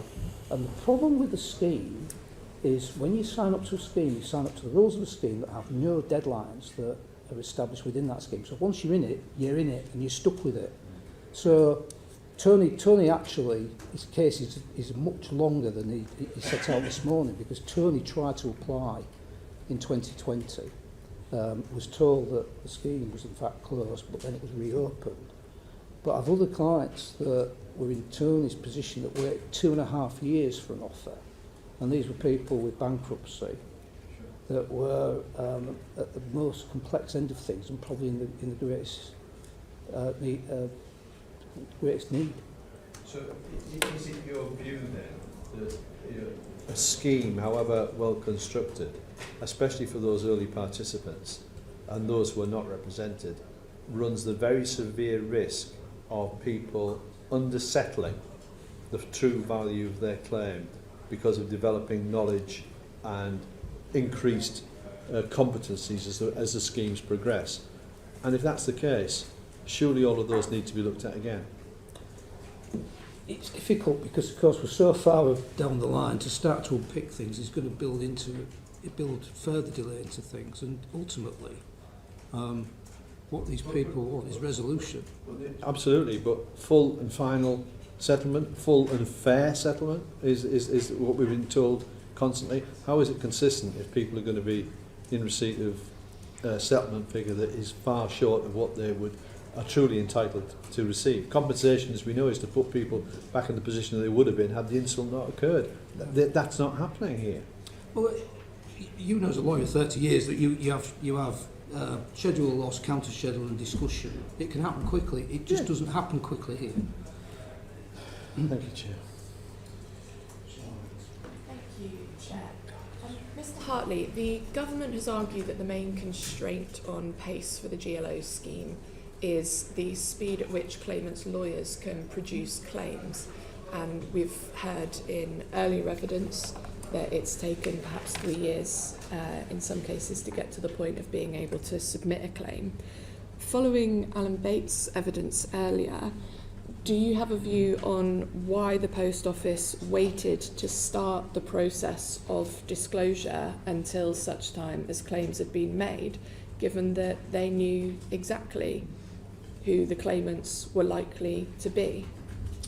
Yeah, absolutely. If I may, just before I answer that question, just to clarify, to ensure there's no misunderstanding, I think certainly in the GLO scheme, there is no risk of undersettlement because the clients are getting full advice. I think it's the same in the overturn conviction scheme. So I think that point was limited to the HSS scheme, just in case there was any misunderstanding there. On post office disclosure, I'm not in the business of sort of I'm not in the blame game here because that doesn't help our clients. However, it's inescapable that I think probably degree of incompetence there and inefficiency has been deep incompetence and inefficiency, I think, has been the explanation for delays on the post office side on disclosure. So how long in the cases that you're responsible for are claimants having to wait for those post office disclosure stage obligations to be met? Weeks and weeks, and by my estimate, I think it will take, or I estimate based on rate of process so far, it will probably take 6 months or more for Post Office to disclose records to enable us to finalise claims, to put claims in. Therein lies one of the big problems on timing. And so from your point of view, would it be beneficial if the Post Office wasn't waiting for the claims to come forward to then start that process of disclosure, which, as you said, could take weeks and weeks or months potentially, so that this can be sped up? It will be beneficial for us to have no contact at all with Post Office, beneficial for the clients, because that's the first point, because they've had enough contact with Post Office. But the other point is that to take Post Office disclosure as far as we can out of the equation, I think is part of what I think needs to happen going forward in the GLO scheme. So that's one of the things I think we need to take out of the equation. So how do you think in practice that would happen in terms of the recommendations that we'll be making as a committee? Is it that the Post Office is required to make all the obligations to a third party disclosures ahead of time, and then that's the body that then the claimants would speak to? How would that function in practice, removing the Post Office? I think the solution to unlocking the delay in the GLO scheme goes deeper than the Post Office issue. I'm not suggesting the GLO scheme needs ripping up and starting again. What we've proposed to DBT, and we discussed it with the advisory board, what we Freeths have proposed now is an accelerated process which involves us, the lawyers, Freeths, assessing carefully each claim as we do already, collating the evidence that we've already got, including the original mini-witness statements done by the 555 in the GLO, using the documentation we've already got, using the recollections of the postmasters, the mistresses, bringing all that together in the detailed claim form that goes into the GLO scheme, managing the client's expectations as well by giving them advice on what we think is recoverable legally, what's full and fair and what isn't. We've got to manage the client's expectations as well.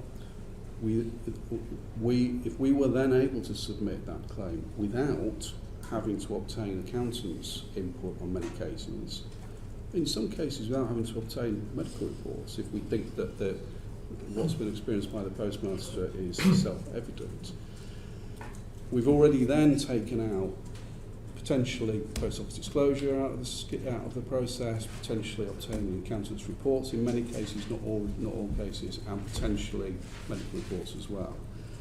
For that to work, it would need a change in mindset on DBT's side, whereby their starting point is not, right, let's have a look at all of the different evidential building blocks that traditionally need to be put together, which is going to take months and months and months and months, if not years, and we'll come back to the August deadline, which is not achievable. So the starting point for DBT would be, let's take a step back and look at what this person has been through. Let's look at what Freeds are saying in terms of what the actual quantification in their view and the client's view should be, and let's use that as our starting point to decide what we think is full and fair, which is a very different approach to the traditional forensic legal analysis. That's not to suggest the traditional legal building blocks evidential approach is wrong. That is the right way to do it from a legal perspective, but this is a very different situation. Now, the government has said that there isn't a cap on this budget. They've allocated just over £1 billion, but there isn't a hard cap on this budget. That's the promise that's been made to the House. Presumably, the kind of process that you suggest, therefore, could be afforded inside the spending commitments that ministers have made. Yeah, and it's not to say that approach would actually cost the taxpayer more money. It might do in some cases, but in other cases, a client may say, well, no, I accept, Freeze, that you think my claim is valued at X, which is what we'd have been valuing it at in the old mainstream approach, so it might not cost more. I think it would be important to say, though, that this approach wouldn't necessarily work for all cases, so there will be some exceptionally complex cases where there's very significant property losses, loss of earnings, bankruptcy, where we do need input from an accountant. And indeed, we would give the clients the option, if they want to stay on the main track and have all of that traditional evidential building block work done, then that absolutely should be their right. It will take longer, but that would be their right. Okay. Douglas. Dr. Hudgell, you've talked before about the ongoing trauma for victims caught up in between the sort of political infighting and the crossfire, and the pace of, or the snail's pace of compensation that's been offered to some of your clients. Given the pain and sacrifice that many postmasters have experienced, what difference does the ministerial statement that was made yesterday, what confidence can that give you in terms of there's maybe a change of direction? Is there a change of direction? And also, in the last month or so, there's been a huge number of column inches written about this very crisis, this situation. So, given we've had all that, are you seeing any serious changes in the way that things are being handled? And is there any confidence that you can pass on to your clients, with Mr. Hartley as well, in terms of we can see light at the end of this tunnel, or is it just a continued process of wait and see and delay and complication? I think the announcement yesterday was welcome.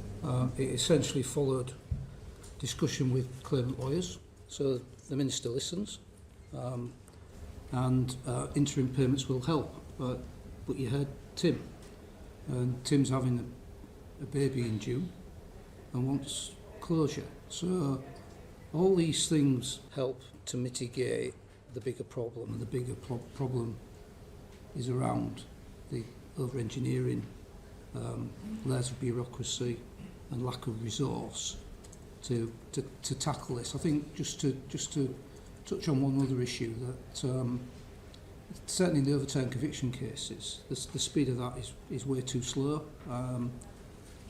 But post office have indicated an inability to deal with bigger numbers at this stage. And again, for me, to be able to crack these nuts, we need a combination of some more creative thinking, some self-certification, and some more resource applied to that before we get that next tranche of acquittals that come over the hill in a few months' time. And from our perspective in the GLO scheme, again, we welcome the interim payment announcement, albeit there is some detail in there that we want the opportunity to discuss with DBT, not least the timing of interim payments, because that announcement is for interim payments to be triggered upon offer, which is for many of our clients a long way down the line. a long way down the line. And paradoxically, we're talking about GLO claimants who in many cases are I mean, all the cases are serious, but these are the most acute cases, and they're going to have to wait and wait and wait until the evidence building blocks are together, before the claim's gone in, before they get an offer. Months and months and months.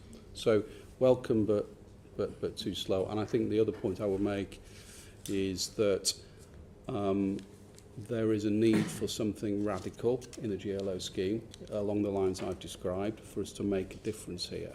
Yeah, because the timing through the process complexity is going to get worse, because the statistics we were hearing about in evidence earlier on around the number of claims that have been settled, which is just over 107, they include the £75,000 acceptances, which are the more straightforward ones. And I'm quite sad to have to say that the more complex claims, we only have 2 that have settled from the 12 offers that we have had. So the timing, and again, I stress that's not a criticism of all those involved in this scheme, including DBT. It is a function of the process, and again, I stress it is going to get worse, which is why we need a radical change of approach. First, may I ask, what would creative approach or a radical approach look like? What steps can the government take to speed things along? So I come back to the suggestion that I was outlining earlier on in terms of the I wouldn't quite put it as self-certification, but that's the point, i.e. The evidential benefit of the doubt given by DBT to claimants when the claim is put in, so they're not coming back and say, right, you need an accountant's report, you need a medical report, you need this, you need to trawl back the postmaster and get all the documents. So moving away from that. Resource isn't the issue from our perspective. We've got 23 lawyers working on this. Resource isn't the issue. It sounds like you've got 3 times more lawyers than the government. Yeah. Okay. Thank you. Mr. Lavery. It's, just briefly, Mr. Hartley, you mentioned again complex cases. Been mentioned by virtually everybody this morning. Complex cases. Generally speaking, is a complex case or a complex application for compensation, is it a higher value case rather than the complex case? It tends to be, but as you quite rightly said earlier on, a complex case is where the impact has been the most severe, financial, personal, etc. But yes, the most complex ones do tend to be the higher value ones because it's got a broader range of impact factors. Thanks. There we heard from Tim Brentnell with regard to the fact that his conviction was overturned in 2021, 3 years ago. I mean, he did say, by the way, his application was ready to be submitted, so I understand that that might not be the same as the rest. But for the overturned convictions process, how long do you think clients should be expected to wait at each stage in the process before they can get compensation? Well, or at least get an offer of compensation? I think that if you were following a normal litigation path of disclosure, medical evidence, accountancy evidence, negotiation, at most 2 years, possibly 18 months. And there's quite a bit of leading time to front load the work that's needed. And here we had an agreement with Post Office to run a number of trial cases that would then input into a set of principles that would then be rolled out to the rest of the claimant group with a view to making the process much simpler.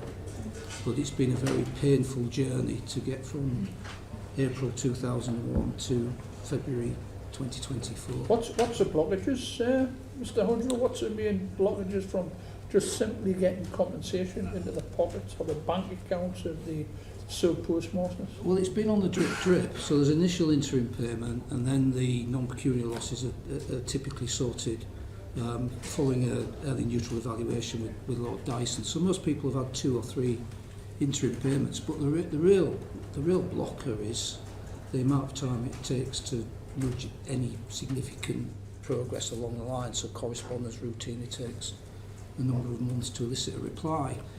And ultimately the claimant's retain the sort of nuclear button of issuing High Court proceedings, but these are people that want to issue High Court proceedings for very obvious reasons. And I think that it's like this morning, some of the things that we've heard this morning, I think Tim, Tony and other people in the room will be a little bit annoyed and a little bit enraged, and all those wounds and scars that haven't yet healed reopen more and more, and so it all makes the process incredibly difficult, and one that we have to try and sensitively manage to get to the end. And so 3 years sounds like an inordinate length of time, and it is, and it's unacceptable. But it's a product of a system that is bureaucratic and uber slow.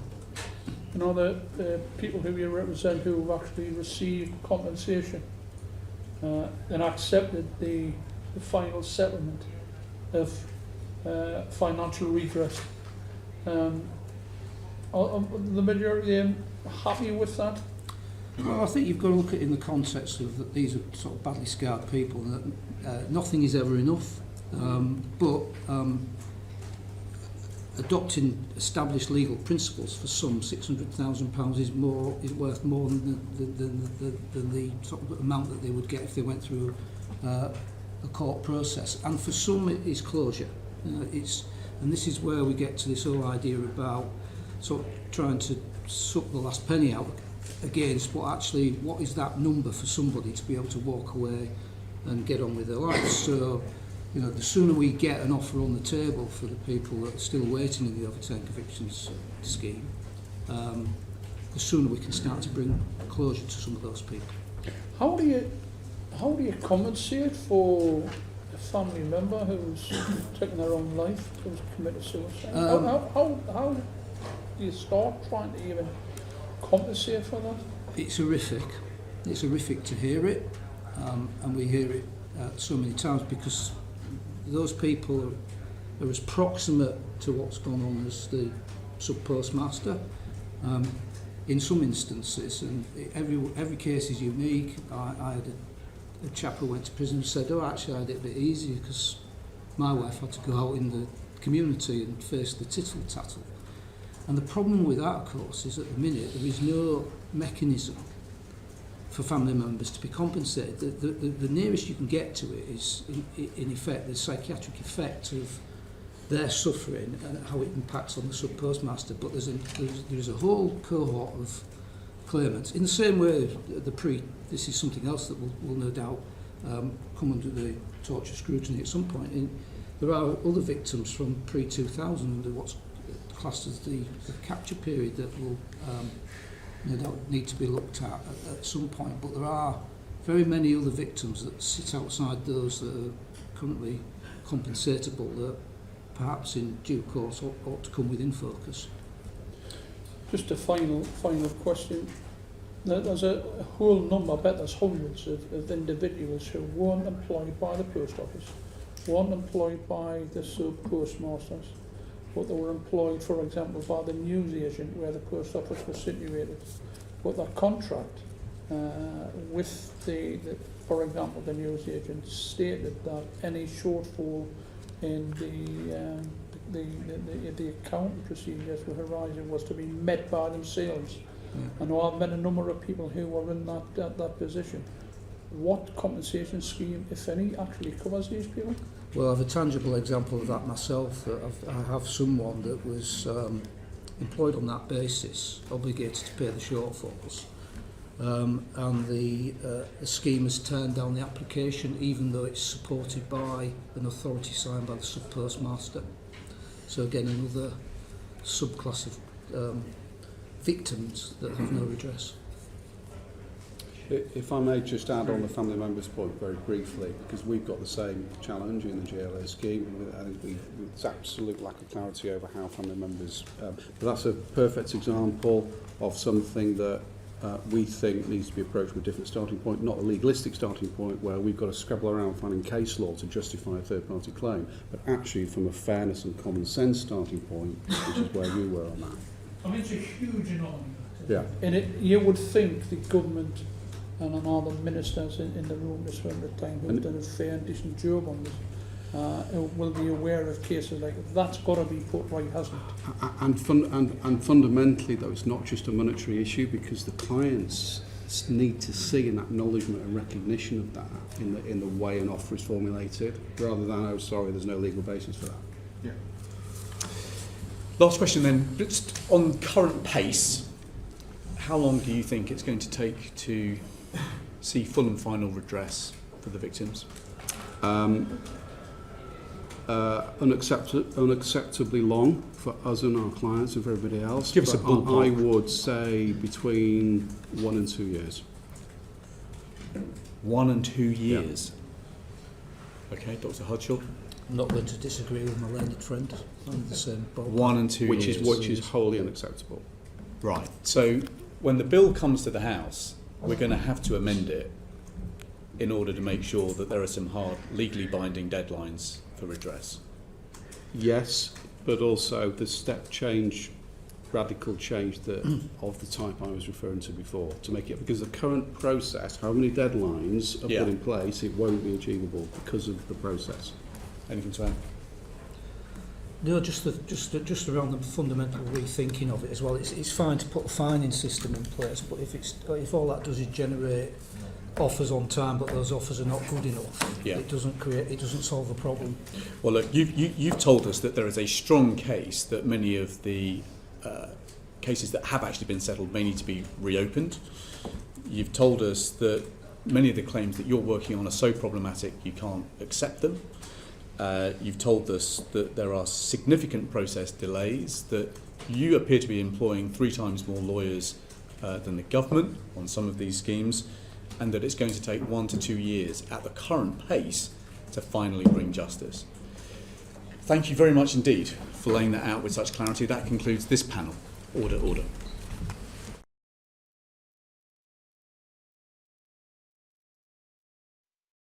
The proceeding is currently suspended.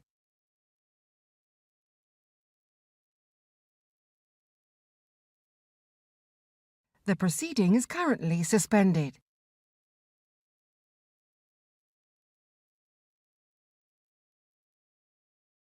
The proceeding is currently suspended.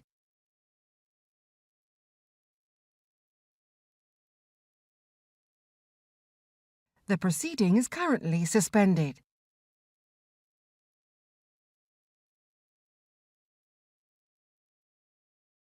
The proceeding is currently suspended.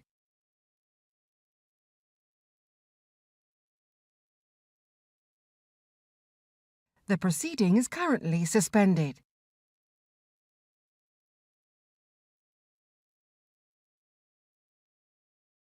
The proceeding is currently suspended.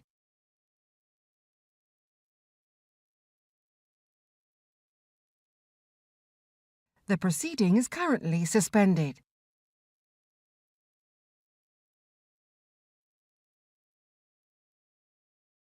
The proceeding is currently suspended.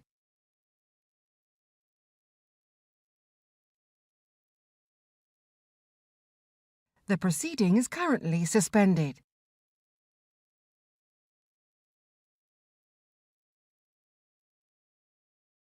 The proceeding is currently suspended.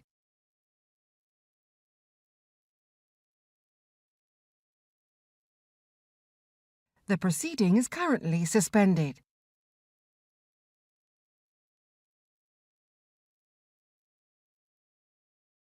The proceeding.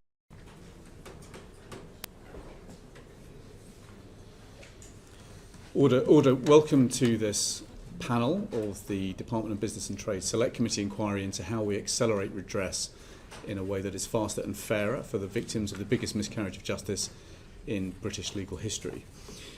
As the witnesses have been informed in advance, we have a procedure in Parliament by which witnesses take the oath, which we do not use in ordinary circumstances.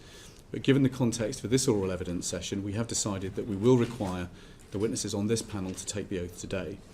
I remind witnesses that they are obliged to tell the whole truth to this committee, and that any failure to do so will be considered as a contempt of Parliament and as a potential perjury. Will the clerk to the committee please administer the oath?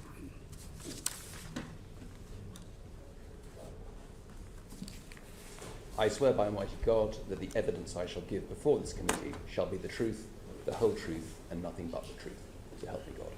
Thank you. I do solemnly, sincerely and truly declare and affirm that the evidence I shall give before this committee shall be the truth, the whole truth, and nothing but the truth. I swear by Almighty God that the evidence I shall give before this committee shall be the truth, the whole truth, and nothing but the truth. So help me God. Thank you. I swear by Almighty God that the evidence I shall give before this committee shall be the truth, the whole truth, and nothing but the truth. So help me God. Thank you. Thank you very much indeed. Mr. Reid, have you been dragging your feet in paying redress to the victims of this injustice? No, I don't think we have. I think we've had some success in terms of the speed with which we've paid, particularly the HSS scheme.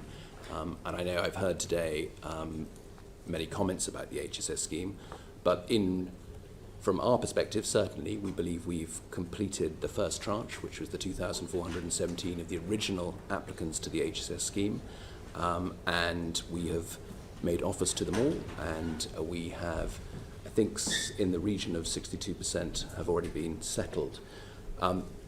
With the OC, I agree that it's slower than we would want it to be. There's no question about that. But I'll ask Mr. Recaldin perhaps to bring a bit more colour to that, but it's certainly slower than we would hope. In a moment, I think. The former chairman of the Post Office has made allegations in public that he received either direct instructions or by a nod and a wink, orders in effect to try and slow the process down so that, quotes, the Tories could limp into the next election, unquote, minimising financial liabilities. Do you believe that your chairman did receive such a message? I don't believe that to be the case, and I can categorically say that nobody in my team or myself has received any instruction from the government about slowing down compensation. Do you believe the former chairman is lying? Well, I don't believe it's true. I don't believe that that is the case. I think he's misinterpreted or perhaps misunderstood the conversation he had with Mrs. Mumby. If I look at the data that I provided to him before he had that briefing, at no stage mentioned compensation. It was absolutely a conversation about the long-term future and funding of the Post Office, and I don't believe that it had anything to do with compensation. He may have been mistaken. Is it possible that the former chairman came away from that conversation, as you've just said, having misinterpreted what was said to him? I don't believe it is. We've had no conversations at all about the mixing of funding between the compensation schemes and the overall funding of the Post Office per se, and I don't think that in any way comes through in his notes. I have the email from Mr. Staunton to you dated the 6th of January 2023, when he reported to you that Ms. Mumby had said to him there was no appetite to, quotes, rip off the Band-Aid. Now was not the time for dealing with long-term issues, and we needed a plan to, quote, hobble up to the election. Mr. Staunton goes on to say, I said the funding issues revolved around poor decisions made many years ago with Horizon and related legal issues. So let me ask again, is it possible that the former chairman misinterpreted what the Permanent Secretary told him? It's possible. I mean, you'll have to ask Mr. Staunton whether he misinterpreted. I don't believe that to be the case. We've been very, very consistent that compensation, as I said, was not mentioned in the briefing that he received before he went to see Ms. Mumby, and I think in the notes that he has suggested, there's no mention of compensation, so I don't believe that to be the case at all. Did the former chairman relay anything else, either verbally or in any other way, to you following that conversation? Not that I recall. Not that you recall? Do you think there may be? No, I don't. I understand where you're going with this. Well, I'm looking for the whole truth. No, I completely understand that, and I don't believe, and I've been quite categoric that that is the case. So you believe that this email that Mr. Staunton sent to you is the only communication, the only readout that you had from Mr. Staunton about that I believe conversation? That is the case, yes. Okay. In the Secretary of State's letter to me late last week, she points out that she took 4 months to issue a priorities letter to Mr Staunton that was dated on the 29th of June 2023. And in that letter, the Secretary of State says that she told Mr Staunton to, quote, inject pace into delivering compensation for overturned convictions. Have you had any other instructions to, quote, inject pace into the delivery of the other redress schemes? Instructions. I think we're all acutely conscious that the schemes are not as quick as they need to be, and the balance between fairness, redress and managing public money and the level of bureaucracy is not where we'd want it to be. So how did this letter that was sent to the chairman with these instructions, how did that show up on your desk? How was that translated into targets for you? The chairman's letter, it fulfills sort of a very specific purpose. We have a quarterly shareholder meeting, which is attended by colleagues from the department and colleagues from UKGI, as well as the chairman, myself. And on a quarterly basis, we review, and the start point for that conversation is the priorities letter that the chairman receives on a yearly basis. So it is part of that process. So there was a board level discussion about this priorities letter? As I say, the letter itself is on a quarterly basis discussed, and so that would have been shared, I'm sure, with, and I can't specifically say, but I'm sure it would have been shared with his board colleagues. I'm sure he would have forwarded it to his board colleagues. He certainly sent a copy to me. So there should be 4 discussions about this. Over 4 discussions at a yearly basis with the shareholder, with UKGI, with myself and the management team, and he and I would attend that shareholder meeting. So the very striking thing about this letter is what it doesn't say. So this letter does not say that the Post Office is to, quote, inject pace into any of the redress schemes other than the scheme for overturned convictions. So I'm trying to understand, where is the written paper trail from a Secretary of State to a Minister to the board of the Post Office that basically says, speed up? I don't think it's a paper trail per se, but those are conversations that obviously I have on a quarterly basis at the shareholder meeting. They will be conversations that I have on a regular basis with the Minister. I meet him on a monthly basis and we talk about the issues that are going on in the Post Office. The speeding up of compensation is a conversation that we would have on a monthly basis. So I can't see in the board minutes that you've released to us any discussion about a ministerial instruction to speed up the pace in redress schemes. So I come back to the question, have you had written instructions from the department to speed up the processing of redress schemes? I don't, as I said at the very start, I don't think I've got written instruction, but these are conversations that clearly we would have with the department on a regular basis.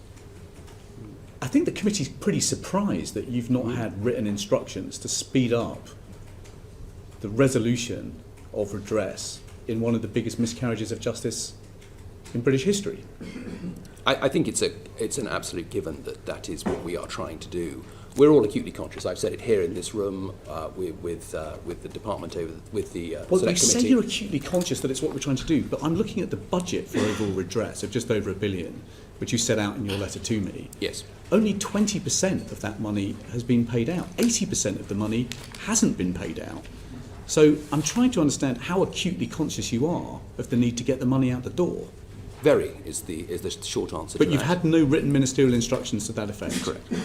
Have you had a conversation with the Secretary of State about the need to accelerate redress schemes? No, I haven't. Have you had a conversation with the Minister about Yes, the need? the Minister and I meet on a monthly basis and we discuss this as part of our agenda. So if we are looking for a paper trail of instructions from the department to you about speeding up the process, would we be able to find that? I think, I don't think that's going to be that easy to articulate very specifically where it is. It's unlikely. What about the UKGI rep on your board? Has the UKGI rep on your board ever underlined the importance of speeding up the redress system? Yes, I think she's very clear that the primary objective of the organisation must be to address the underlying issues of compensation, as well as supporting the inquiry, as well as driving cultural and operational change. I think we're all consistently clear that those are the core drivers of the business. But that's different to an explicit instruction, an explicit pressure on you to speed up what you're doing to pay out redress. Addressing the underlying issues, we all understand, is management speak. What I'm talking about is an explicit instruction. I haven't had an explicit instruction. Right, so the Secretary of State's not had an explicit conversation with you, and nor is the UKGI rep on the board, but the Minister, thank God, has. Yep. Okay. Are you happy with the pace of the redress schemes to date? No, I'm not. No, and I've said that on many occasions when I've been here, which is we're very clear that the postmasters who've been in this appalling scandal need closure quickly, and I'm also very clear that in order to modernise and move the post office forward, we need to ensure that redress is completed. And I've said in this forum as well, we can't do that until such time as compensation and redress have been settled for those involved in the scandal. Are there any management bonuses that are tied to the speed of redress? No, they're not. Are there any incentives on you? No, they're not. So there's no written instruction to deliver, there's no bonuses, there's no incentives, there is just a general urging of goodwill from the Minister, by the sound of it. That's correct. Nodded, for the record. We've heard today from the lawyers that have given us evidence that it may take 1 to 2 years to complete the process of providing redress. Do you share that assessment of the timetable? Well, I might ask Mr. Ricaldin to be specific about that. I think you might have a view on how long it's going to take. If I may ask Mr. Ricaldin to speak to Mr. Ricaldin. Thank you, and thank you, Chair. I want to start, if I may. I'm just very, very conscious that I'm probably quote a lot of numbers. This is my job. My job in Post Office is to deliver compensation as speedily as possible. I like numbers. Thank you. I'm grateful. But what I'm also much more conscious of, behind every number I quote is a person. And that person has suffered significantly, and not only for the original scandal, but in terms of the journey that we have made them go through to receive their compensation, and also the way that journey has been managed. And I want to apologise for that. That's my opening statement, if I may. This journey to get compensation is not good, and it's too bureaucratic, and we are listening because it needs to be faster, and it will be. Thank you. And you're going to tell us what your estimate is of how long it's going to take to complete the process of providing redress. I would also like to, and it is part of the answer to the question, if I may, I would like to talk about Mr. Creswell's evidence around the GLO disclosure, if I may, because I think he might be doing himself a bit of a disservice, and therefore this might be better news for the committee. Because why don't you start with your estimate for how long it's going to take to provide redress, and then we'll unpack it. Because I think this will improve that evidence. But I have, in terms of my estimate of I have two schemes, the HSS scheme. Now, of course, the closure of that date was potentially looming until the excellent ITV series, when we've had over 1,000 new claims in, which I think is fantastic, by the way, because my job is to pay out fair compensation. So for you to now to ask me to put a timescale on that is going to be challenging, because I'd already dealt with 2,500 claims, and I've made the offers on 2,500 claims, and we're going through the process of resolving any disputes in that. And therefore I had a trajectory for those towards the end of this year and March next year to close all those down. Now, with another 1,000 cases in there, I have to reassess that plan. I'm sure you understand that in terms of how I deliver those. In terms of late applications in the HSS scheme, which were received by the end of September, I'll deliver 95% of those offers by the end of March next year. Okay, but then I've got the new claims coming in, and I think it's very reasonable and sensible for bodies like this to challenge me and put a timescale on those. And I believe that we will put in a target on those of how quickly we'll turn those around. And I see no reason